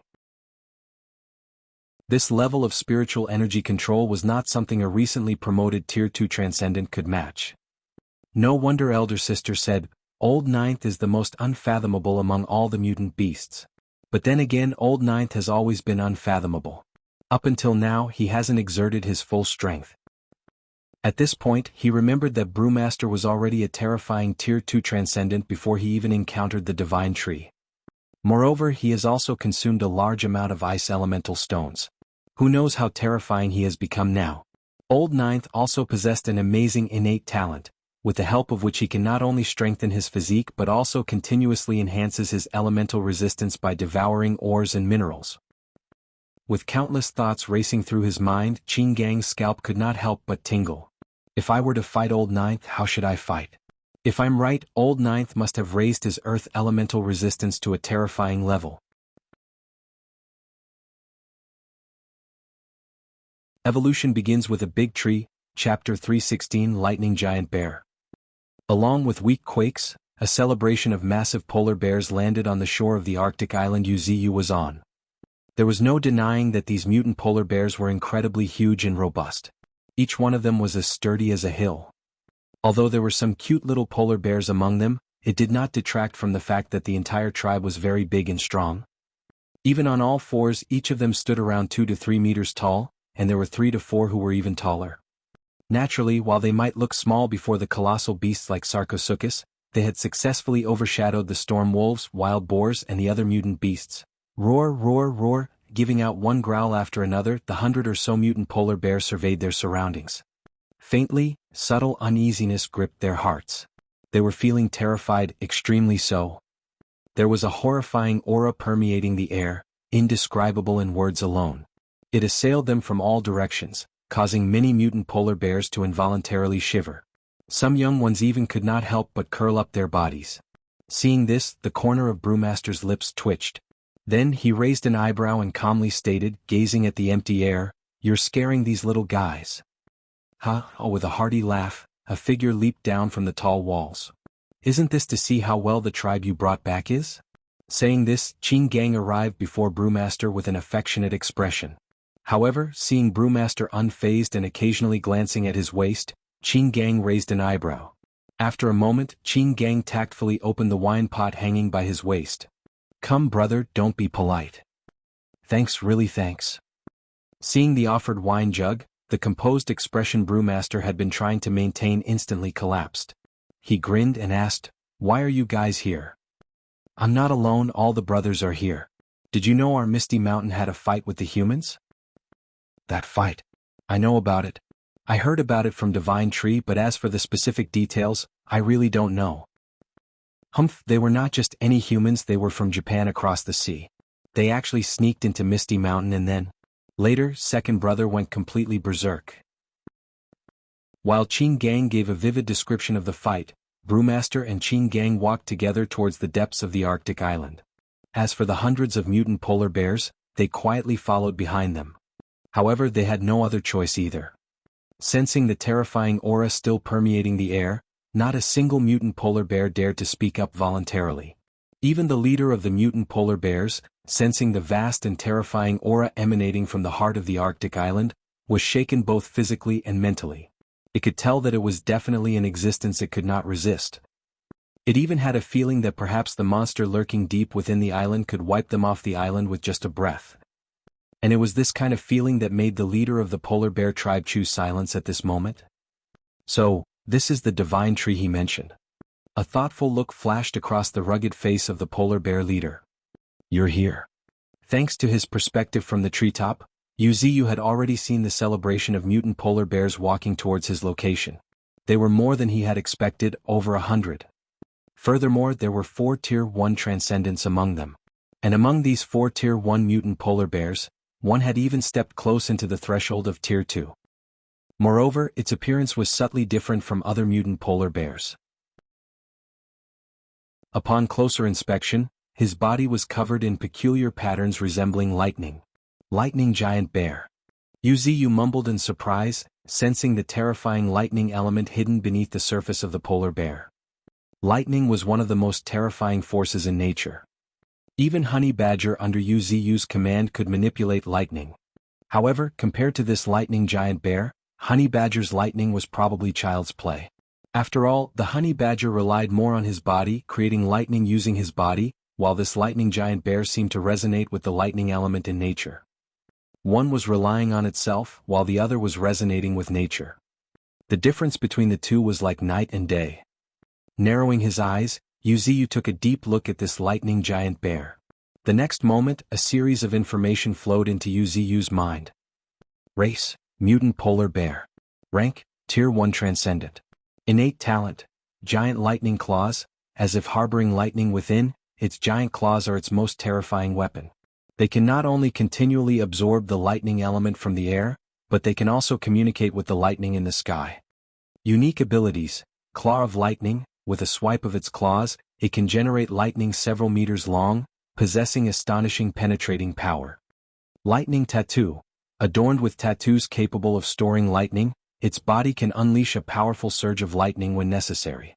This serves as a form of self-protection or a means to obliterate everything in its vicinity. Thunderous Roar. Resonating like an enraged thunderstorm, it can issue the most terrifying roar. Lightning and Thunder. Extending its giant claw towards the sky, it can command the weather, transforming the area within several kilometers into a world filled with lightning. He is really powerful. With a brief comment, Yuziyu also took note of this lightning giant bear. He could not help but admit that Brewmaster did bring him a surprise. Much to his surprise, this polar bear could control lightning. As a force no less formidable than fire, yet possessing a dominance that fire lacked, the power of lightning was naturally formidable. Such power, if truly mastered, would undoubtedly be a formidable means of attack. Thinking about this, Yuziyu looked towards the lightning giant bear not far away with a hint of anticipation in his eyes. A mutant beast capable of controlling lightning was undeniably a powerful combat force. If my guess is correct, he should be the leader of this mutant polar bear tribe. Smiling, Yuziyu felt a growing sense of anticipation for this polar bear tribe. He was hoping to raise a terrifying race that was capable of combating the Chinese Iron Knights. Therefore, his expectations for this polar bear tribe were naturally high.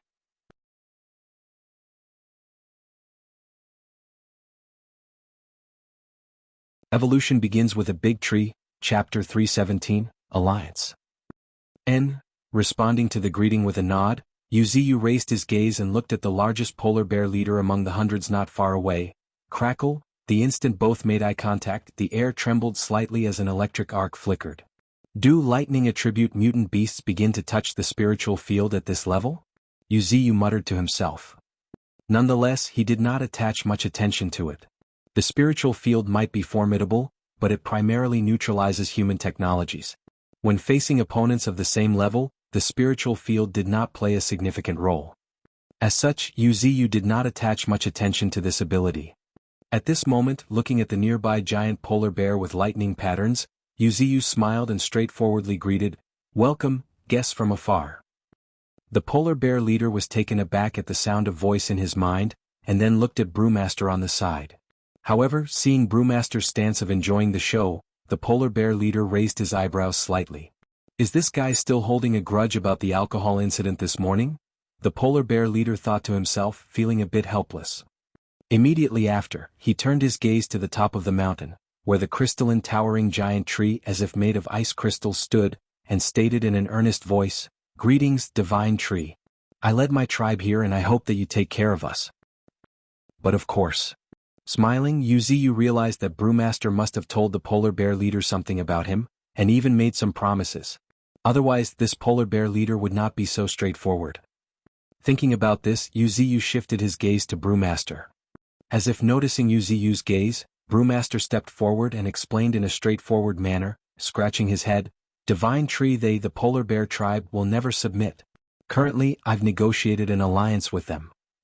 Having mentioned this, Brewmaster lowered his voice as if whispering a secret and continued, "But there's a condition, full boarding and lodging." Yuziyu was rendered speechless, taken aback. Full boarding and lodging, is that even a condition? However, after a moment of thought, realization dawned upon Yuziyu. The polar bear tribe was not like other mutant beast tribes. As a species dwelling in Siberia and even in the North Pole, the polar bear tribe has always faced a shortage of food. The wine given by Brewmaster was something they had never tasted. As such, the request of this polar bear tribe leader was naturally not high. Thinking of this, Wuxia looked at the polar bear leader and agreed right away, "I will accept the promises made by Old Ninth, naturally." With that said, Wuxia made an additional promise. Not only that, if you want territory in Misty Mountains, I will also create a region of extreme cold for your territory. For these mutant polar bears, the environment hardly controlled their life and death, but as ice attribute mutant beasts, they naturally favored a cold climate. And just so it happens, Wuxia had an ability to make it come true, Snowstorm. With this ability, Wuxia can turn a part of Misty Mountains into a land of bitter cold. Meanwhile, hearing Wuxia's agreement, the polar bear also nodded calmly. "Thank you, Divine Tree," thanked the massive polar bear leader, patting his chest. "Please rest assured, as allies, our polar bear tribe is absolutely reliable." Reliable, huh? Watching the polar bear leader with a simple and honest look, Wuxia could not help but laugh. The current appearance of the polar bear leader was a bit comical. Clearly he was on all fours, but when patting his chest he raised his front paw and had a serious look on his face. It looked a bit amusing, involuntarily eliciting laughter from the onlookers. Of course, Wuxia's laughter carried no malicious intention. And the polar bear tribe leader did not seem to care about his comical appearance. Yet, just because he did not care did not mean Wuxia would not express it. After thinking for a moment, Wuxia looked towards the distant city-sized giant octopus. The next moment, with a crisp sound, a giant tentacle hundreds of meters long broke off. Then, with a sweep of his silver-white branches, it was brought to the Arctic island. In a moment, under the somewhat astonished gaze of the polar bear leader, an enormous python-like gray tentacle descended from the sky. "This is the flesh and blood of a Tier 3 transcendent creature, your food for the time being." The flesh and blood of a Tier 3 transcendent. The polar bear leader was slightly startled. But looking at the descending gray tentacle, he did not hesitate but rather expressed rare excitement. "Thank you, Divine Tree." Immediately after, he raised his right paw, from which crackling lightning bolts surged, spreading outward. The next moment, a giant silver-white net with a blue tint, dozens of meters long, stretched across more than half of the sky. From a distance, this polar bear, holding lightning in its paw, truly resembled a god of lightning, imposing and extraordinary. Following that, to Wuxia's surprise, the gray tentacle was wrapped in the net created out of lightning, and then slowly descended to the ground. He has excellent control over lightning. Secretly praising in his mind, Wuxia once again acknowledged the prowess of this polar bear leader. "Even when facing me, his voice is resolute and resounding. And his strength is extraordinary as well. He has all the qualities to be a great general. Isn't there a saying, 'One with a heart like lightning but a face as calm as a tranquil lake is worthy of being revered as the highest-ranking general?' This saying is truly the most accurate portrayal of this polar bear leader. On another note, there is one thing worth considering though. If this polar bear leader evolves in the future, he should follow Old Second's path, choosing a humanoid form. This would be beneficial for his battles. It would allow him to better utilize his talents. It would be grossly inconvenient for him to fight with its two claws while moving on all fours. Thinking about this, Wuxia felt it necessary to formulate a complete evolution plan. Atavism type evolution. Human form evolution. Bloodline evolution. Beast form evolution. Until now, the entire Misty Mountains have witnessed 4 types of evolution. No need to mention atavism type evolution and human form evolution. Sarcosuchus and Bull Demon were typical examples. As for bloodline evolution, it was more like a heritage, for instance Ninetales. Some traces could also be seen on Golden Monkey. And beast form evolution involved maintaining the unchanged appearance of a beast while evolving towards a more perfect direction. For example, the armored wild boar, honey badger, and etc. They have always been continuously tempering themselves, looking no different from before at first glance. If there was a difference, it was that they had grown in size, and acquired some unique organs and even scales that were not present before the era of transcendence. Evolution begins with a big tree, Chapter 318, the combat race of Misty Mountains. The 4 evolution methods must be organized to let many mutant beasts know about them.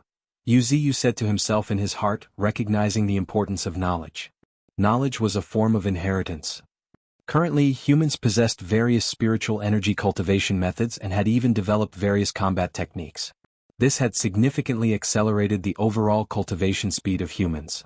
The difference between having guidance and not having guidance was substantial, especially for ordinary mutant beasts.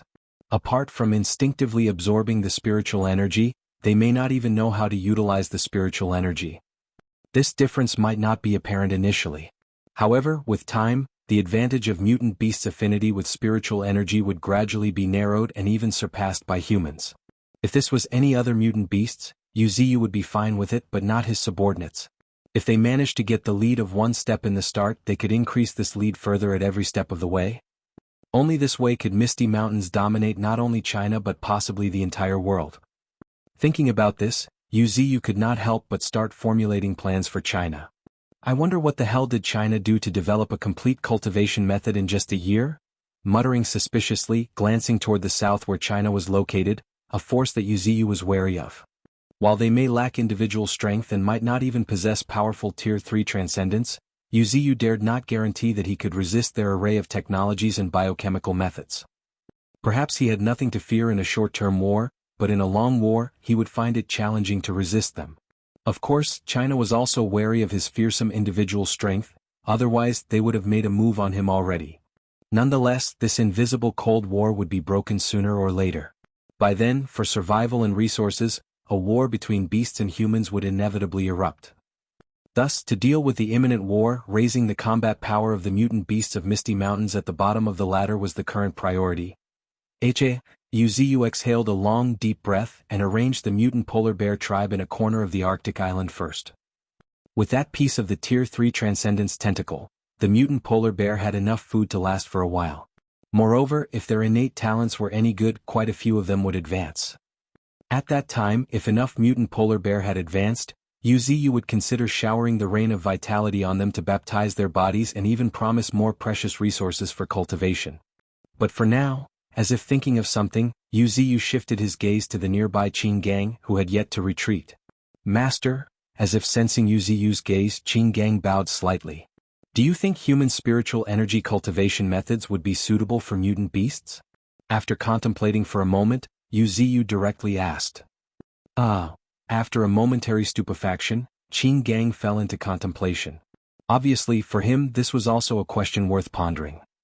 However, not long after, Qin Gang grinned and stated, Master, whether it's suitable or not is not important. What's important is that we still don't have human spiritual energy cultivation methods, do we? If we have them, even if they are not suitable, we can draw inspiration from human spiritual energy cultivation methods and continuously improve. Listening to Qin Gang's analysis, Yuziyu also nodded his acknowledgement. This coincided with what he had in mind. With this in mind, Yuziyu looked up at the sky. Screech! A high-pitched cry reverberated across the sky as a peregrine falcon the size of a fist and with a metallic texture shot out from the clouds. The peregrine falcons were the earliest mutant birds to follow Yuziyu. They had always been Yuziyu's capable assistants. Now, their most important task was to patrol the territory and transmit messages. Wherever Yuziyu went, he would be accompanied by at least 2 peregrine falcons. As for the other peregrine falcons, 2 were often with Qin Air, responsible for communication, while the rest were in Misty Mountains, awaiting Bull Demon's dispatch. Tell Qin Air to help me collect some human spiritual energy cultivation methods. Yes, Master, readily accepting the command, the second oldest of the peregrine falcons flapped its wings. The next moment, a deafening boom reminiscent of a sonic boom shook the air.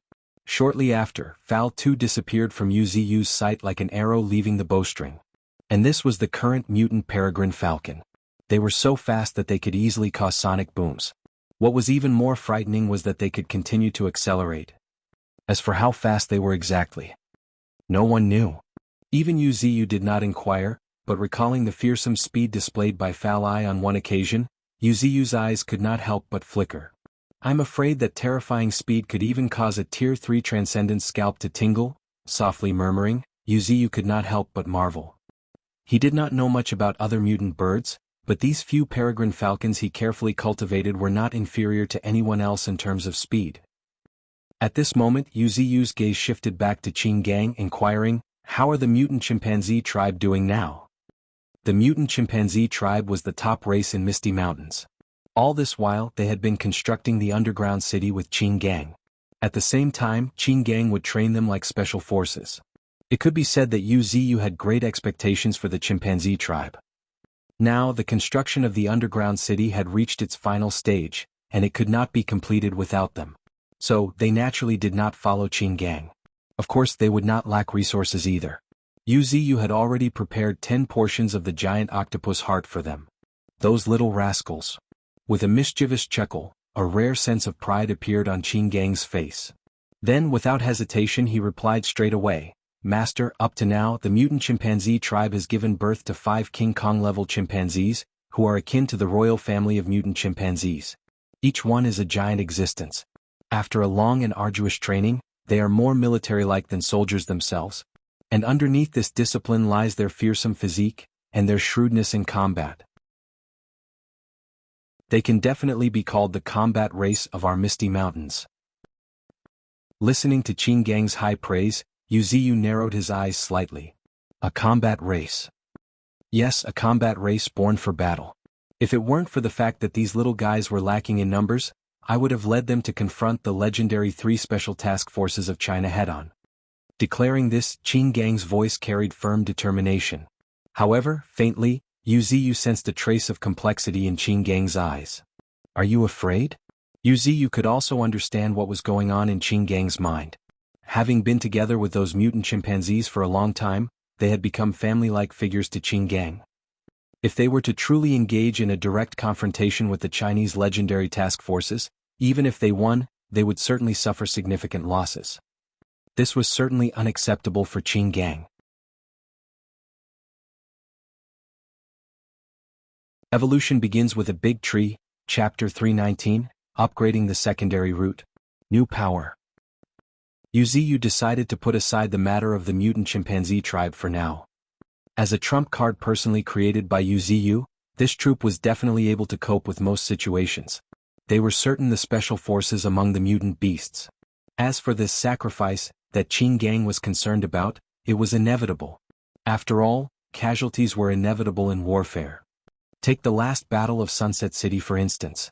According to the information sent by Bull Demon, Pteranodon had sustained significant injuries in that conflict, along with a transcendent mutant wild boar and 2 transcendent azure wolves.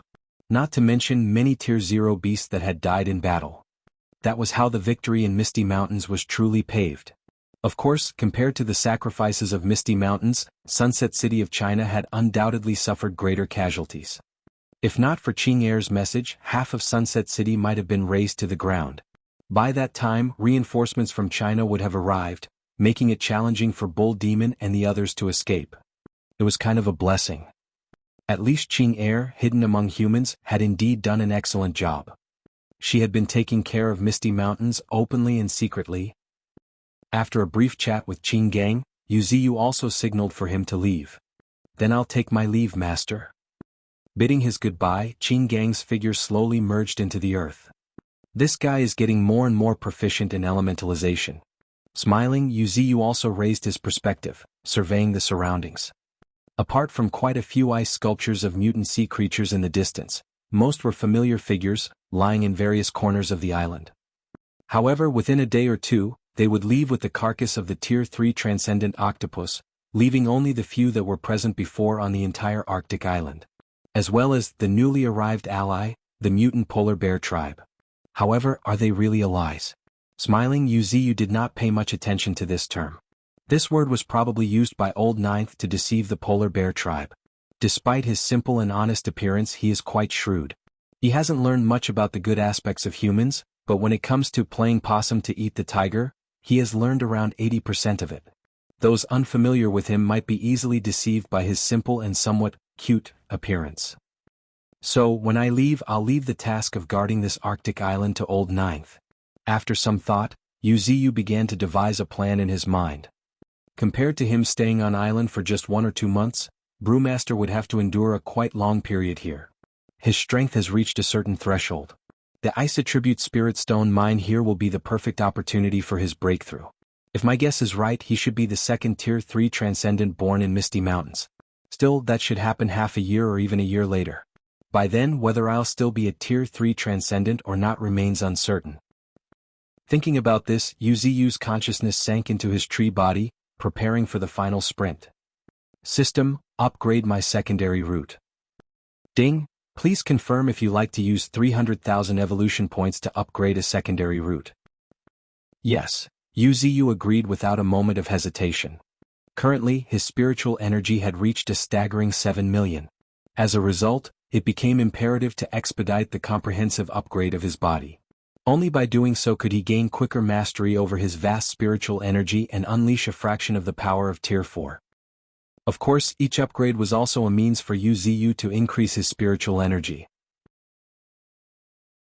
This was why Yuziyu liked upgrading one after the other. He had sufficient evolution points to upgrade multiple parts at once, but the subsequent rise in spiritual energy density in the surroundings, caused by the upgrade, would go to waste.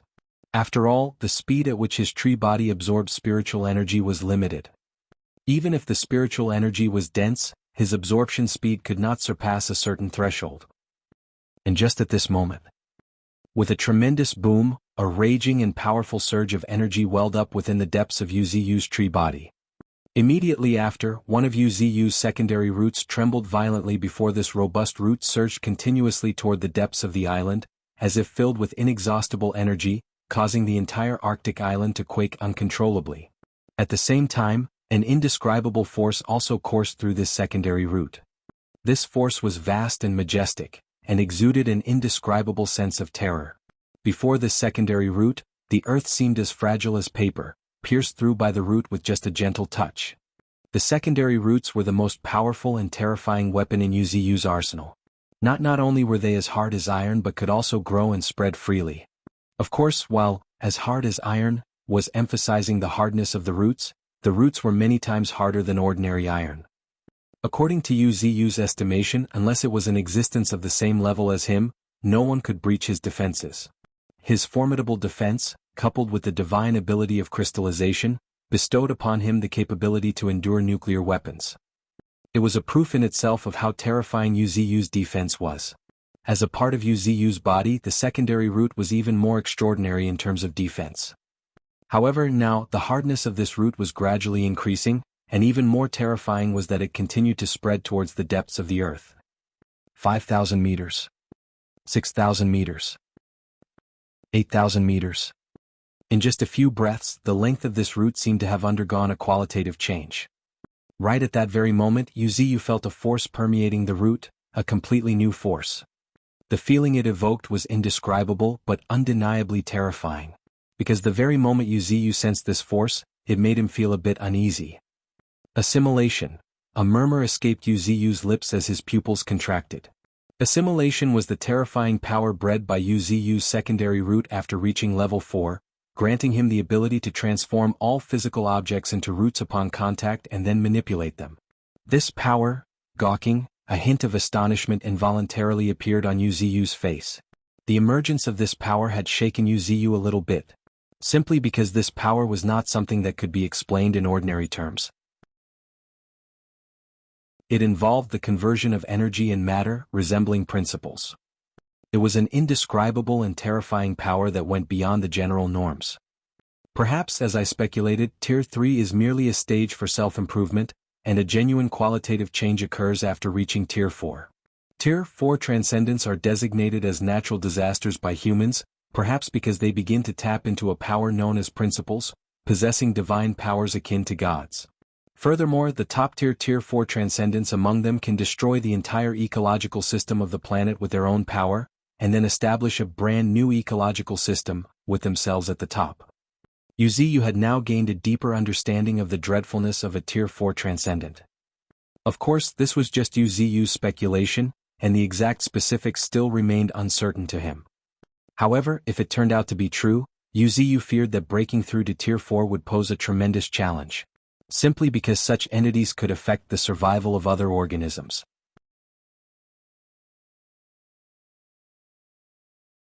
Evolution begins with a big tree, Chapter 320 Spirit Flower or Flower Monster. Tier 4 Transcendent. A murmur escaped Yu Ziyu's lips, brimming with anticipation. Anyway, now's not the time to dwell on this. Sensing the whirlpool of spiritual energy forming due to the upgrade, Yu Ziyu opened all his pores, accelerating the absorption. Meanwhile, unbeknownst to Yu Ziyu, in a mysterious place, a lake lay hidden deep in the mountains, surrounded by towering ancient trees with twisted and grotesque roots all over the place. From a distance, the surface of the lake resembled a clear mirror, reflecting the vast and boundless sky.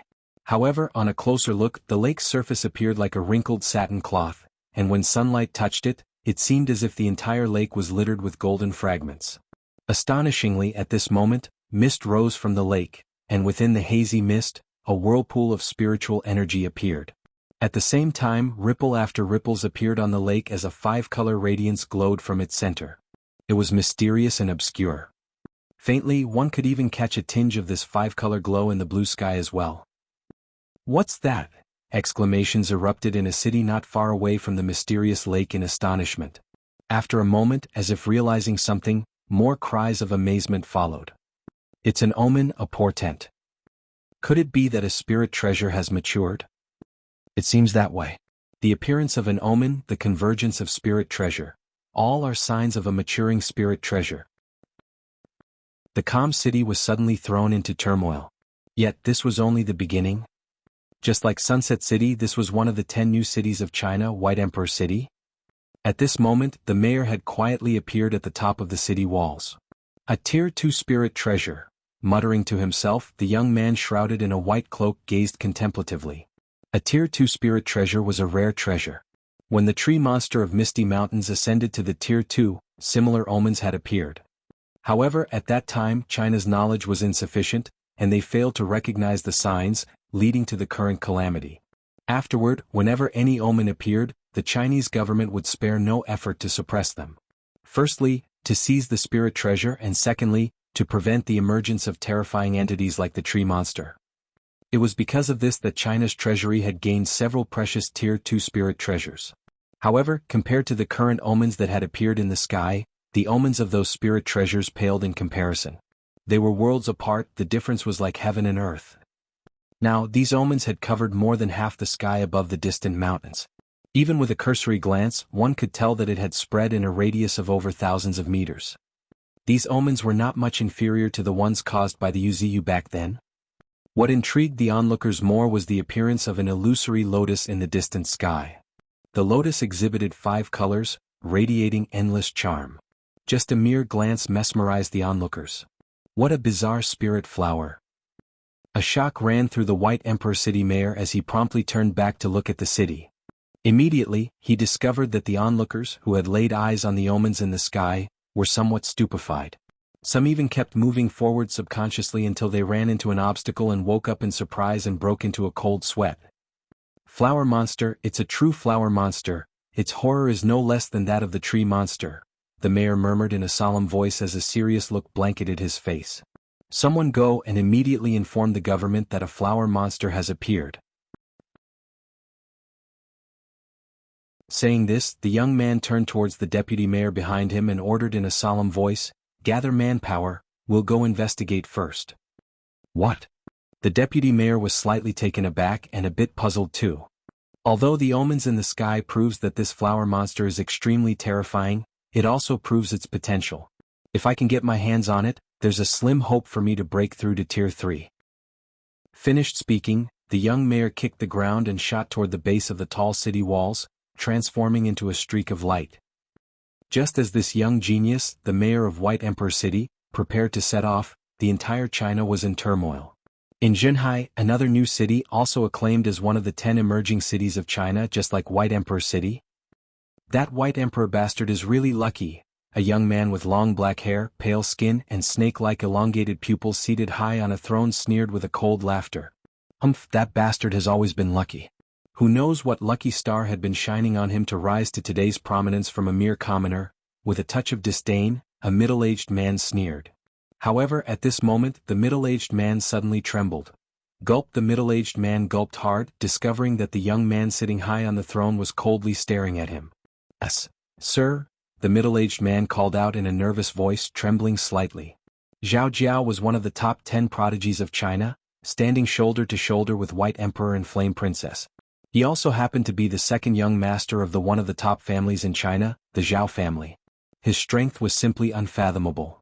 However, Zhao Jiao was unpredictable and capricious.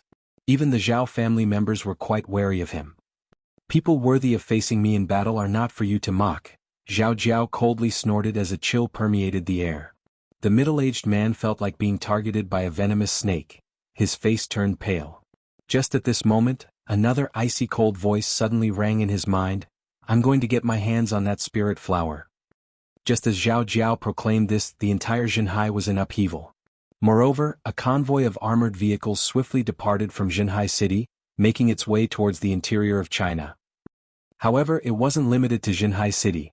Major cities like Beijing, Shanghai, and others also observed fleets of armored vehicles emerging. Moreover, what was even more frightening was that mysterious forces within China were also starting to move. Flame City, the city where the Flame Princess Ling Er was the nominal mayor. However, compared to other cities, Flame Princess was ultimately new to this city and had a shallow foundation. Except for the title of mayor on the surface, she had no power. Even the city's defense forces were controlled by major families. Of course, this was only on the surface. Just at this moment in the mayor's mansion, the seemingly innocent Flame Princess was quietly standing in a waterside pavilion. A spirit flower not inferior to the tree monster has appeared? Yes. Confirming, a figure emerged from the darkness and continued, rumor has it that all the major cities are dispatching their people one after another, and there are even several covert units sending personnel. Is that so? Whispering, Ling Er's lips curled slightly. The seemingly united China, when it came to interests, was like a handful of loose sand. Even some secret task forces were moving independently. This was the inevitable consequence of the immense size of China. However, that was not the most important part. What mattered was the emergence of a spirit flower that rivaled her master. If the Chinese government got their hands on it, it would not be good news for Master or even Misty Mountains. Thinking about this, Ling Er's eyes could not help but flicker. Ashish, FYI, White Emperor City, Zhenhai, and even Flame City, Yanqing, all correspond to real locations in China.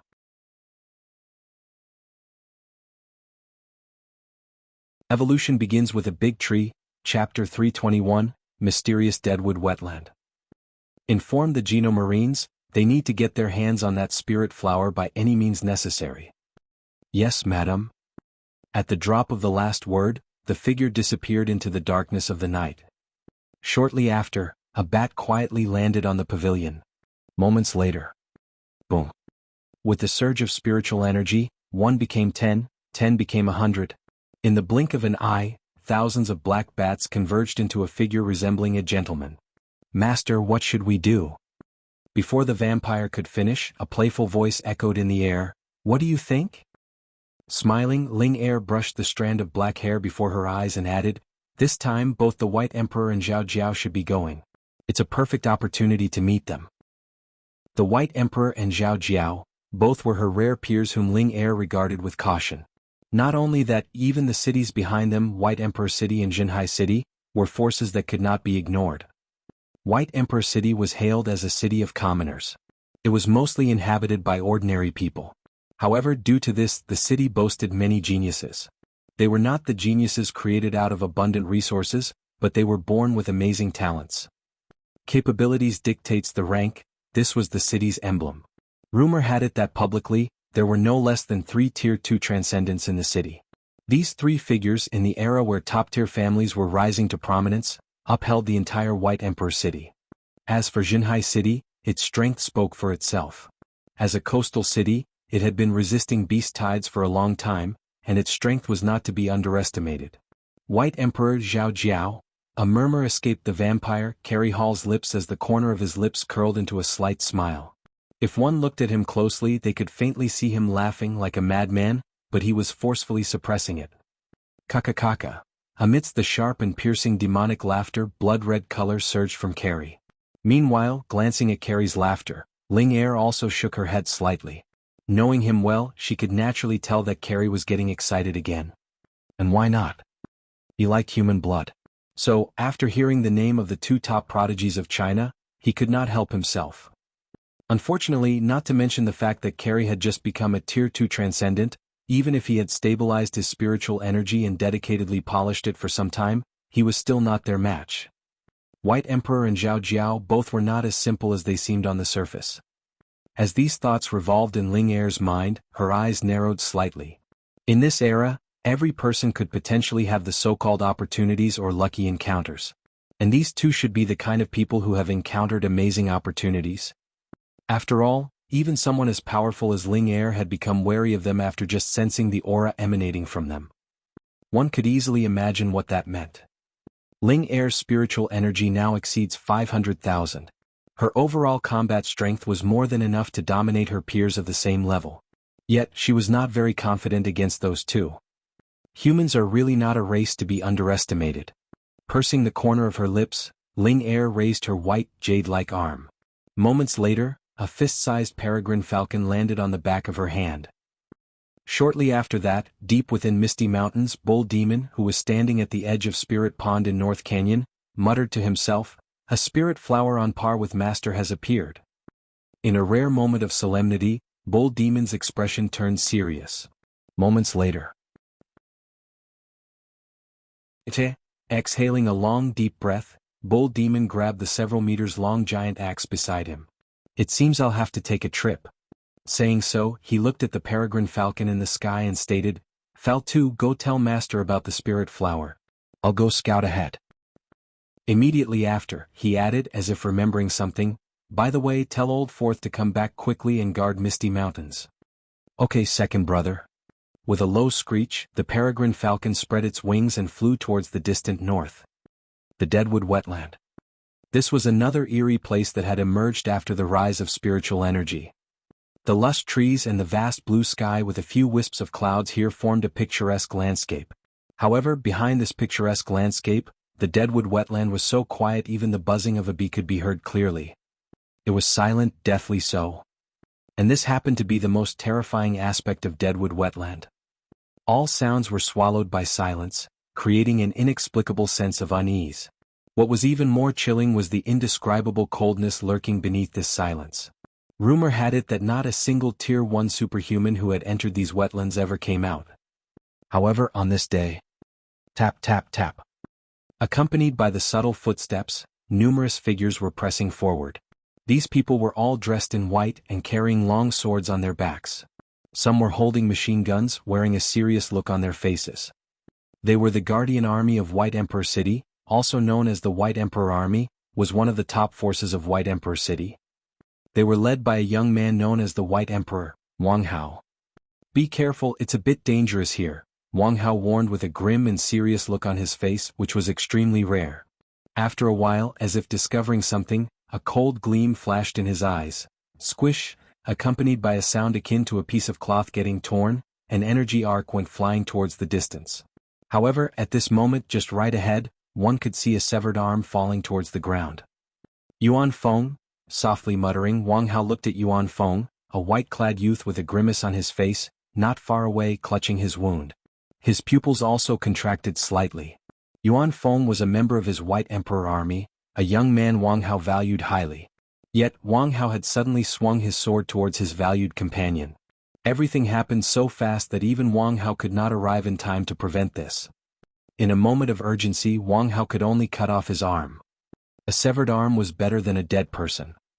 However, what was truly shocking at this moment was that the young man named Yuan Feng let out a roar, like a wild beast trapped in a corner, before suddenly pouncing on his nearby companion.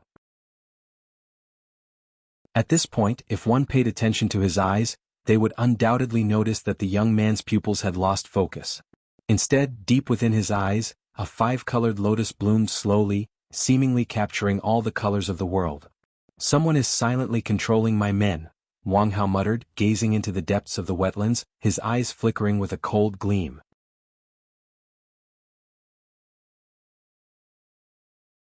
Evolution begins with a big tree, Chapter 322, the five-color lotus.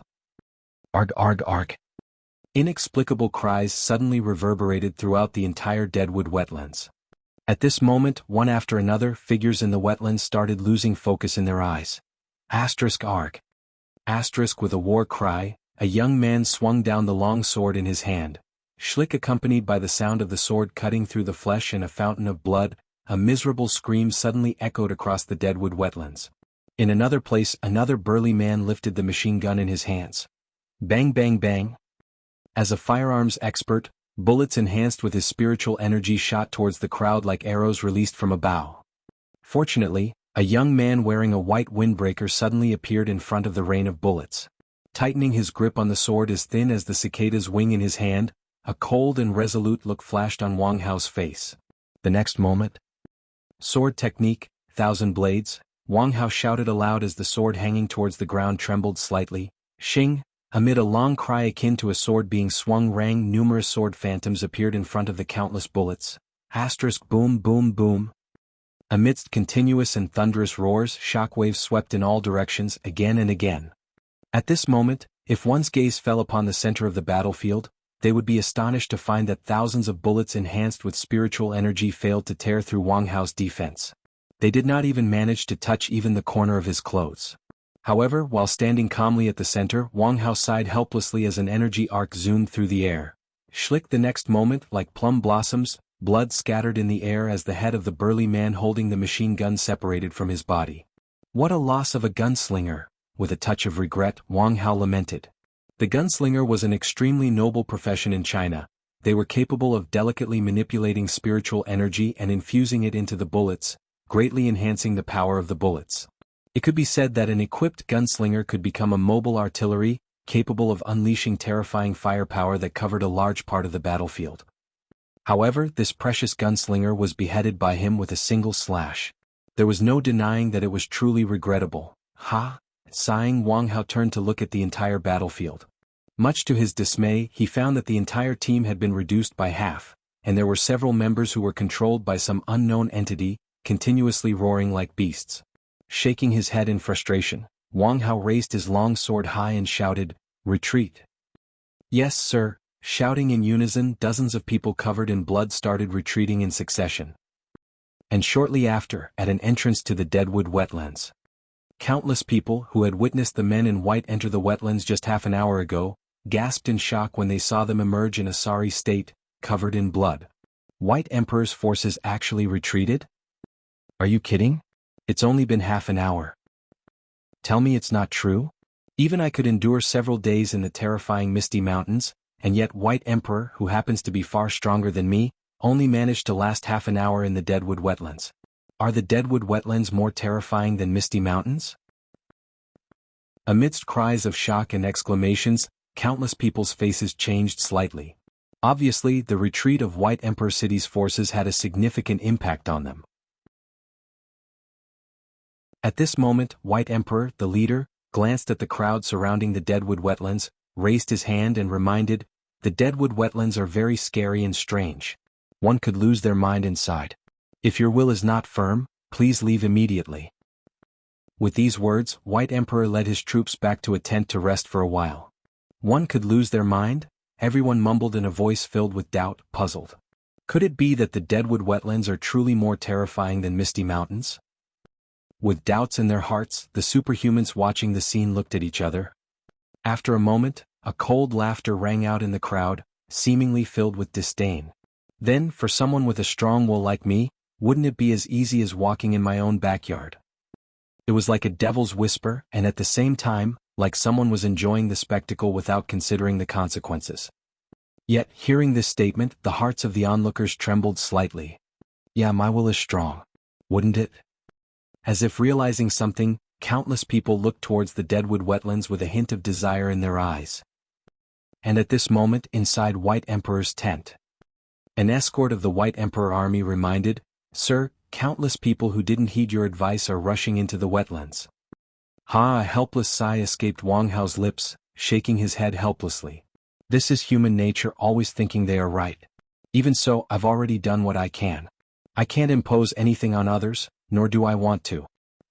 In the past he might have tried to stop them, but after that incident he had truly changed. Now the sword was everything to him. The last words left behind by his mysterious mentor before he completely disappeared flashed in Wang Hao's mind. "Howe'er you are kind-hearted but born in this great era, you can only live for yourself. This time, you almost died because of a kind intention. Next time, don't do this again. Remember, life and death are insignificant, but the inheritance of my White Emperor Sword sect is absolutely crucial and must not be severed. You've to live for the sword, die for the sword, your entire life is for the sword. After tens of thousands of years, my White Emperor Sword sect has finally found a glimmer of hope. It must not be severed. Recalling the words of his mentor repeatedly, Wang Hao tightened his grip on the rusty longsword in his hand. Life and death are insignificant, but inheritance is important. Now, I'm not just living for myself, whispering. Wang Hao's gaze turned to the outside of the tent. In a trance, his line of sight pierced through the tent and saw the figures entering the deadwood wetlands one by one. However, this time Wang Hao's gaze was calm. Faintly, there was a trace of indifference. Meanwhile, in the heart of the deadwood wetlands at the center of the most mysterious lake, a five-color lotus, resembling the embodiment of all worldly beauty, slowly bloomed. Boom! Consequently, spiritual energy surged from the five-colored lotus, while its petals stirred the lake, creating ripples. What was even more suffocating was that the moment the five-color lotus bloomed, innumerable colorful rays burst forth like tidal waves, spreading in all directions. For a moment, the entire lake surface and even a large part of the deadwood wetlands were shrouded in this five-colored glow. And amidst this dazzling radiance, an indescribable and enchanting fragrance permeated the air. The scent was faint, clear, yet intoxicating. Surprisingly, any mutant beast and even human who whiffed this fragrance even just a bit fiercely shuddered before images of the most beautiful things flashed in their minds, completely out of their control. Their mind and body could not help but get completely fascinated by them.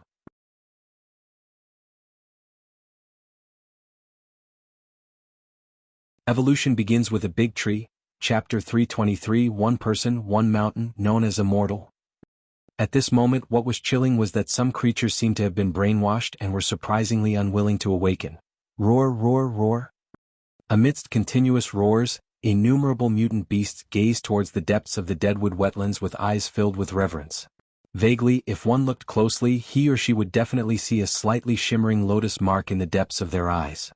Not just mutant beasts, but hundreds and even possibly thousands of humans were part of this group. However, most of these mutant beasts and humans were in Tier 0 with only a few in Tier 1. As for Tier 2 transcendence, there were none. While bewitching one's mind was terrifying, for the five-colored lotus, Tier 1 transcendence were already the limit. And it could only bewitch Tier 1 transcendence because of some flaw in their psyche. For example, a Tier 1 superhuman, because he was late, witnessed his wife being killed by the beast tide.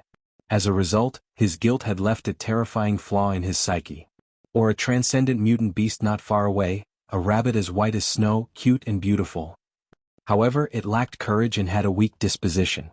This time, it came here because it saw humans were afraid of this place and hastily escaped into the deadwood wetlands, thus becoming bewitched by the lotus. Meanwhile, at the center of the lake, a very sweet voice suddenly rang in the air. Humans? China? Mutant beasts?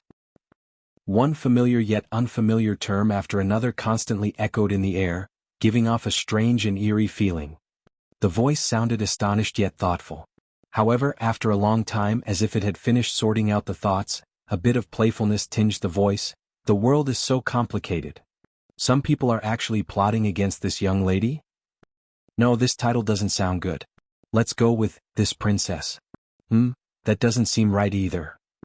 Seemingly contemplating, it took quite a while before this voice finally settled on a proper title. Miss, yes, I am a young lady and I should be addressed as such. Like talking to herself, this voice could not help but break into laughter. Her laughter was very sweet, like the fragrance of lotus in mist, subtle and unceasing. In a trance, one might see a sprite-like woman with bright and beautiful eyes, full of charm.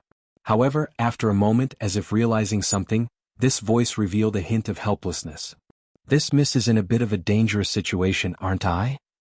As she spoke, an indescribable force spread in all directions, illuminating half of the deadwood wetlands for a moment. Meanwhile, far away in the Arctic Circle, Wuxia had reached a critical moment. Boom, boom, boom, as his tree body inhaled and exhaled, waves of spiritual energy surged from all directions. For a moment, half of the Arctic island was shrouded in the vortex of spiritual energy. At this moment, if one looked towards the peak of an Arctic island, he or she would witness a crystalline tree growing at a speed visible to the naked eye. The trunk grew thicker and glistened with a crystalline sheen. The branches kept growing longer and longer. Ice crystals continuously condensed at the tips of the branches. While the tree was growing at a rapid pace with visible growth process, a thin layer of ice mist rose in the air. Screech! Suddenly, a loud screech reverberated from the horizon. Looking up, a palm-sized peregrine falcon zoomed towards the island like a meteor. However, before the peregrine falcon landed, a charming voice rang in its ears. "What's the hurry? Why so urgent?" Hearing the elder sister's inquiry, Fal Tu suddenly jolted before hastily passing Bull Demon's message. "A spirit flower not inferior to master?" Mumbling in an ethereal voice, Nine-Tails' gaze could not help but flicker. However, after a moment, Nine-Tails glanced at Yuziyu, who was immersed in cultivation, and helplessly stated, "Master has reached a critical moment in his cultivation. It's not suitable to disturb him. Leave this matter to us." Having said so, Nine-Tails lightly kicked the air with its feet, and rushed towards the bottom of the island, treading on flames. Shortly afterward, boom boom boom. Shaking the earth, 3 behemoths ran in the direction of Misty Mountains. Halfway, a response echoed through the sky, "Elder sister, rest assured, leave Misty Mountains to us." "All right," smiling, Nine-Tails acknowledged with a slight nod. At this moment, Nine-Tails turned around, and in her sight stood powerful beings exuding terrifying auras, calmly standing side by side. One of them was a statuesque brawny man, standing with his arms crossed. It was none other than Qin Gang.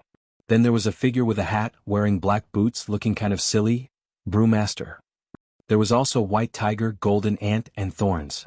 Of course, the most eye-catching of them was a completely new figure among the mutant beasts of Misty Mountains. It was a giant white bear with several wine pots hanging from his waist. He was none other than the Lightning Giant Bear, the leader of the mutant polar bear tribe.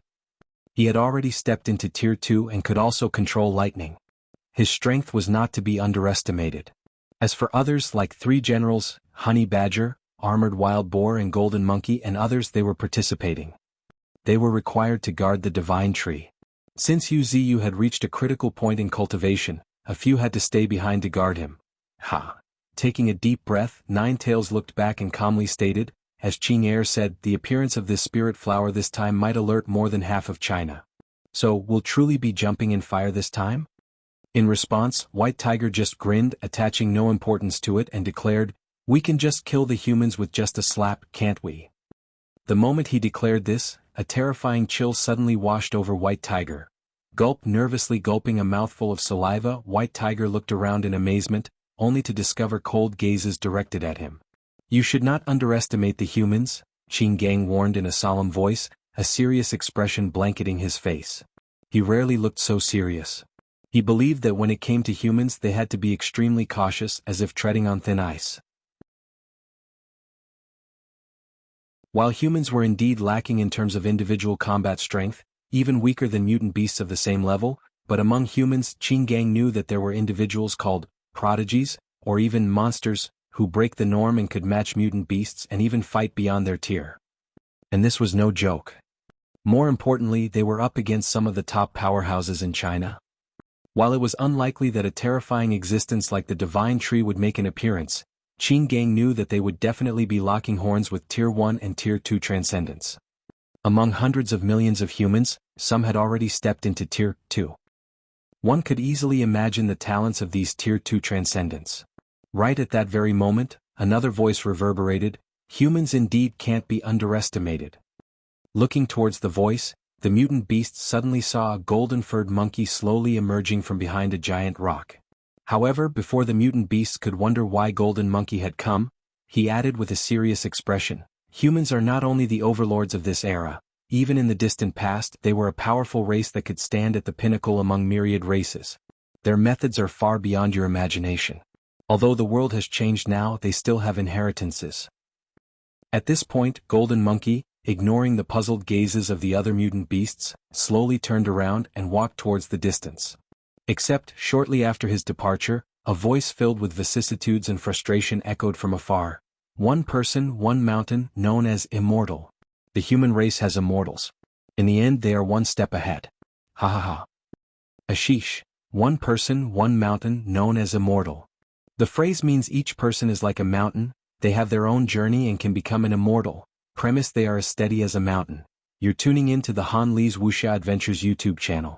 We're so grateful for your support, and don't forget to subscribe to join us on this incredible journey through captivating stories. Your generosity through donations truly makes a world of difference, as it's the primary source of revenue that allows me to expand and enhance this channel for you. Thank you from the bottom of my heart for being a part of this adventure.